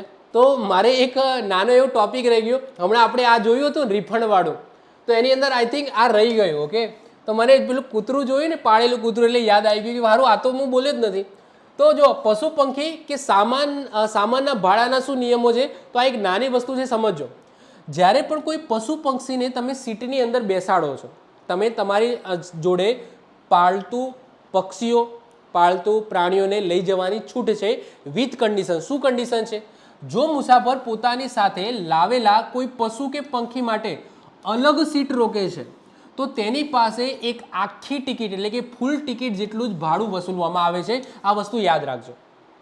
શું કહે છે ધ્યાનથી સમજો. તમે તમારી સાથે કોઈ પાલતુ પશુ કે પાલતુ પંખી એ લાવો છો પાંજરાની અંદર, ઓકે, અથવા તો કૂતરાને તમે લાવો છો અને એ કૂતરાને સ્પેશિયલ અલગ સીટમાં તમારી બાજુમાં બેસાડો છો, તો સાહેબ એ સીટ તો ઓક્યુપાઈડ થઈ ગઈ. તો સાહેબ એ પશુ કે પંખી માટે તમારે આખી ટિકિટ લેવી પડશે. પછી તમારે એમ ના કહેવાય કે સાહેબ આ તો મારું ગલુડિયું છે, આ ગલુડિયું હજુ તો 3 વર્ષનું છે, તો આ તો ટિકિટ વગર મુસાફરી કરે, તો એ ના ચાલે.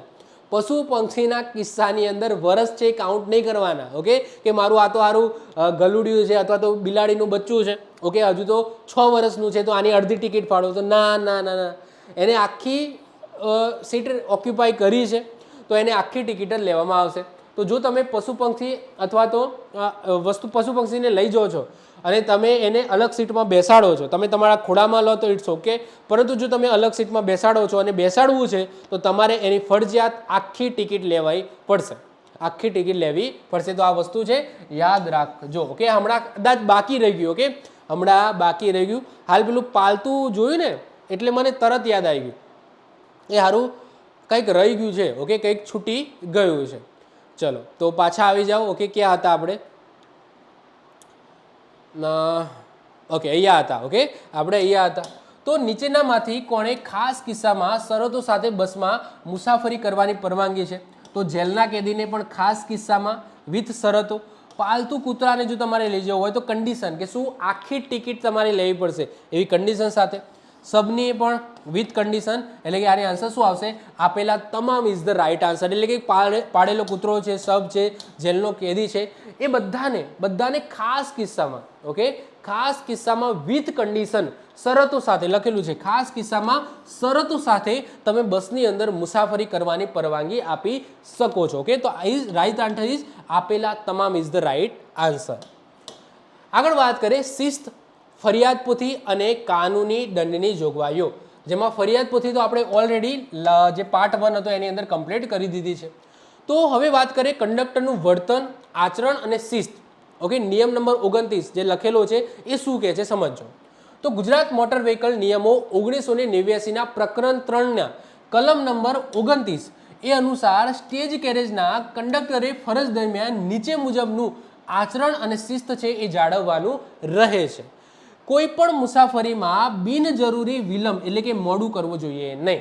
એવું નહીં કે ભાઈ કંડક્ટરને મસાલો ખાવાનો શોખ છે, ઓકે, તો એ પાનનો ગલ્લો આવે એટલે ઊભી રાખે, ઓકે, નીચે જાય, ઓકે, અને ચાની ટપરી ચા બા પીએ, ગમે ત્યાં ચા પીવા બેસી જાય, મસાલો ખાવા ઉતરી જાય, તો બિનજરૂરી વિલંબ એટલે કે મોડું કરવું જોઈએ નહીં. સમયપત્રક એટલે કે ટાઈમ ટેબલ મુજબ જ ગંતવ્ય સ્થાને પહોંચવાનું, ઓકે. એમનો મેઇન ટાર્ગેટ શું હશે કે ટાઈમ ટેબલ પ્રમાણે જે તે સ્થાને પહોંચવું. ફરજ દરમિયાન ધૂમ્રપાન એટલે કે સ્મોકિંગ કરવું નહીં, તેમજ કોઈ પણ માદક પીણા એટલે કે દારૂ કે ડ્રગ્સનું સેવન કરવું પણ નહીં. ઓબ્વિયસલી મુસાફરો કે મુસાફરીનો ઈરાદો ધરાવનાર પ્રત્યે હંમેશા સભ્ય, વિનયી, વિવેકી અને વ્યવસ્થિત વર્તન કરવું, ઓકે. તોડછાયથી બોલવું નહીં, એવું નહીં કે ભાઈ ગમે તેમ બોલી દે, ઓકે. તો જે પણ મુસાફરો છે એની સાથે વર્તન સારું રાખવું, જો એ સામે વર્તન સારું રાખે છે તો, ઓકે. જો મુસાફરીનો ઈરાદો ધરાવનાર હોય, બીજાને હેરાન કરવા ચડ્યા ના હોય, એવા વ્યક્તિઓની વાત નથી થતી, સારા વ્યક્તિની વાત થાય છે. એ પ્રત્યે હંમેશા સભ્ય, વિનયી, વિવેકી અને વ્યવસ્થિત વર્તન કરવું, ધૂમ્રપાન કરવું નહીં અને ખોટો વિલંબ કરવો નહીં, ઓકે. બસને ટાઈમસર પહોંચાડવું. બસ ચેકિંગ સ્ટાફ સાથે કંડક્ટરનું વર્તન. તમને ખબર જ છે કે કંડક્ટર અને મુસાફરો આ બંનેની ચેકિંગ માટે એક આખી ચેકિંગ ટીમ હોય છે, જે બસમાં ગમે ત્યાંથી ચડી જાય, બધા બસમાં રહેલા મુસાફરોની ટિકિટ ચેક કરશે કે બધાએ ટિકિટ લીધી છે કે નહીં, કંડક્ટરે ટિકિટ આપી છે કે નહીં, એ બધું ચેક કરશે અને એના પછી ગમે ત્યાં ઉતરી શકે છે, ઓકે. તો એ જે ચેકિંગ ટીમ ચડે છે તો એ ચેકિંગ ટીમ સાથે, ઓકે, જે ઇન્સ્પેક્શન કરવા માટે ચડે છે એમની સાથે કંડક્ટરનું વર્તન કેવું હોવું જોઈએ? સારું હોવું જોઈએ. સહકાર, ફરજ દરમિયાન બસ ચેકિંગ અધિકારીઓ એટલે કે ચેકિંગ સ્ટાફ અથવા તો ઇન્સ્પેક્ટર તપાસ માટે આવે ત્યારે કંડક્ટરે તેમની સાથે વિનય વિવેકથી વર્તવું અને કામગીરીની અંદર મદદરૂપ થવું. બીજી વસ્તુ ઓળખ કાર્ડ. યસ, કંડક્ટરની એક ફરજ છે, એમસીક્યુની અંદર આ ક્વેશ્ચન પૂછાઈ શકે એવો છે કે જો ઇન્સ્પેક્શન ટીમ એ ચડે છે ચેકિંગ કરવા માટે તો કંડક્ટર છે જો એવું લાગે ગડબડી લાગે તો એ ચેકિંગ ટીમ પાસે ઓળખપત્ર કાર્ડ માગી શકે છે. કાર્ડ બતાવો કે ભાઈ તમે ચેકિંગ ટીમથી જ બિલોંગ કરો છો, એસટી નિગમથી જ બિલોંગ કરો છો, મને કાર્ડ બતાવો. તો આ ફરજ મતલબ કે એક હક મળેલો છે કંડક્ટરને, તે માગી શકે છે અને એમને બતાવવું પડે છે. ઓકે, તો ઓળખપત્ર એટલે કે આઈડી કાર્ડની માંગણી. જો બસ ચેક કરવા આવેલા અધિકાર ખરેખર એસટી સ્ટાફના છે કે નહીં અંગે જો શંકા જણાય તો કંડક્ટર એમની પાસે સત્તાવાર ઓળખપત્ર અને ચેકિંગ ઓથોરિટીની વિનયપૂર્વક માંગણી કરીને ખાતરી કરી શકે છે. અને જો ઓળખપત્ર શંકાસ્પદ કે નકલી જણાય છે તો કંડક્ટર તરત જ નજીકના જે ડેપો અધિકારી છે અથવા તો પોલીસ અધિકારી છે એનો સંપર્ક કરીને ફરિયાદ કરી શકે છે કે આ ભાઈ ચડી ગયો છે કોઈ વ્યક્તિ અને બધાની ટિકિટ ચેક કરે છે, જે એસટી નિગમથી બિલોંગ નથી કરતો, ખોટું આઈ કાર્ડ લઈને આવી છે, મતલબ કે ટૂંકમાં એવું જો જણાય છે તો કંડક્ટર આ ટાઈપના પગલાં છે એ લઈ જઈ શકે છે. હવે કાયદા ભંગ અને દંડની જોગવાઈઓ. જો બંનેની ભૂલ તો થાય. હવે માની લો કે મુસાફર છે, મુસાફર કંડક્ટર પાસે ટિકિટ લેવાનું ના પડે કે ભાઈ મારે તો ટિકિટ નથી લેવી, જા હું તો બિંદાસ એમનેમ ફરે, નથી જ લેવી ટિકિટ. અથવા તો કંડક્ટરનો કોઈ સંબંધી ચડે છે અને કંડક્ટર કહે છે નહીં લેવી ટિકિટ, મૂક ને, ઓકે, તો તાર બિંદાસ ફર, ઓકે, બિંદાસ બેસી રહે, ઓકે, કોઈ ટિકિટ ચેકિંગ ટીમ આજે નહીં આવે, ઓકે, તો તાર રહે, ઓકે. કોઈ સંબંધી ચડે છે તો આવું પણ થઈ શકે કે કંડક્ટર છે એ કંડક્ટરની પણ કોઈ કહેવાય છે કે ભૂલ થાય. ભૂલ તો નહીં કહેવાય કે જાણી જોઈને પોતાના સંબંધી છે એમને બેસાડે અને પછી એમને કહે ભાઈ ટિકિટ લેવાની જરૂર નથી, શું કા ટિકિટ લેવી છે, જા ટિકિટ નથી લેવી, ઓકે, બેસી રહે. અથવા તો મુસાફરની પણ ભૂલ હોઈ શકે, સંતાઈને ફળે. જ્યારે કોઈ કંડક્ટર લેવા આવે, ટિકિટ આપવા આવે તો એ નીચે માથું કરીને સંતાઈ જાય કે એવું કંઈક કરીને ટિકિટ લે જ નહીં. તો આ બંને કન્ડિશનની અંદર જો ચેકિંગ ટીમ ઉપર ચડે છે તો બંનેની ભૂલ હોઈ શકે છે. ઓકે, મુસાફરની પણ ભૂલ નીકળી શકે છે અને કંડક્ટરની પણ ભૂલ નીકળી શકે છે, તો બંનેને સજા થશે. કંડક્ટરને પણ સજા થાય જો કંડક્ટરની ભૂલ હશે તો, અને મુસાફરને પણ સજા થાય જો મુસાફરની ભૂલ હશે તો. સમજો છો? તો કંડક્ટરની ભૂલ હશે તો શું દંડ થશે કંડક્ટરને, અને મુસાફરની ભૂલ હશે તો મુસાફરને શું દંડ થશે, કયા કલમ હેઠળ, તો એ જોઈએ. ચલો, તો સૌથી પહેલા વાત કરીએ કંડક્ટર માટે દંડની જોગવાઈ, જે તમને કલમ નંબર 178 સબ કલમ 2 ની અંદર જોવા મળશે. જો સ્ટેજ કેરેજનો કંડક્ટર ફરજ દરમિયાન પોતાની સત્તાવાર કાનૂની જવાબદારીઓ કે ફરજો બજાવવામાં નિષ્ફળ રહે છે તો કલમ નંબર 178 સબ કલમ 2 હેઠળ સજા થઈ શકે છે. જો પહેલી વખત દોષી સાબિત થાય તો 500 રૂપિયા દંડ થશે, અને જો બીજી કે તદ્દન પછી તરત જ પછી જો દોષી સાબિત થાય છે તો 1000 રૂપિયા સુધીનો દંડ થઈ શકે છે. કયા કયા કિસ્સામાં કંડક્ટરની શું ભૂલો હોય તો આ દંડ થશે? તો જો મુસાફર પાસે કાયદેસરનું નક્કી કરેલું ભાડું વસૂલ ન કરે અથવા તો ટિકિટ જ ના લે એની, ભાડું લીધા પછી પણ મુસાફરને નક્કી કરેલા રૂટની અસલી અથવા તો કાયદેસરની ટિકિટ ઇસ્યુ ન કરે, પૈસા લઈ લે પરંતુ ટિકિટ ના આપે, એવું પણ થાય. મુસાફરને જે તે રૂટના બદલે ખોટી કે અન્ય જગ્યાની ટિકિટ આપે. ઓકે, સમજી લો કે પતિકા આશ્રમથી બેઠો, એને જવાનું છે, સમજી લો કે G7 જવાનું છે, પરંતુ એને ટિકિટ આપી G5 ની, ઓકે, અને આ G5 થી G7 નું ભાડું છે કોણે ખાઈ લીધું? ઓકે, કંડક્ટરે ખાઈ લીધું. તો આવું તો મુસાફરને જે તે રૂટના બદલે કોઈ ખોટી અથવા અન્ય જગ્યાની ટિકિટ આપી દે. નક્કી કરેલા ભાડા કરતાં ઓછા દરની ટિકિટ આપે. જે ભાડું હોય, સમજી લો કે કોઈ સંબંધી આવ્યો હોય તો એનું ભાડું 100 રૂપિયા થતું હોય, ઓકે, તો એ 50 રૂપિયાની ટિકિટ આપે કે ભાઈ લે બેસ ને 50 રૂપિયા, ઓકે, હું અહીંયાથી અહીંયા સુધીનું બતાવી દઉં છું, આપણે આખો રૂટ નથી બતાવતો, ઓકે, આટલેથી આટલે રૂટનો નાનો રૂટ બતાવીને તમને ટિકિટ આપી દઉં છું, જેથી ચેકિંગ વાળો આવે તો તમે બતાવી શકો ટૂંકમાં, સમજો છો? તો આવું કરે. તો આ બધા કરતાં જો કંડક્ટર પકડાય છે તો પહેલી વખત પકડાય તો 500 રૂપિયા દંડ, અને બીજી કે તદ્દન પછી એટલે કે બીજી વખત પકડાય છે તો 1000 રૂપિયા સુધીનો દંડ થશે.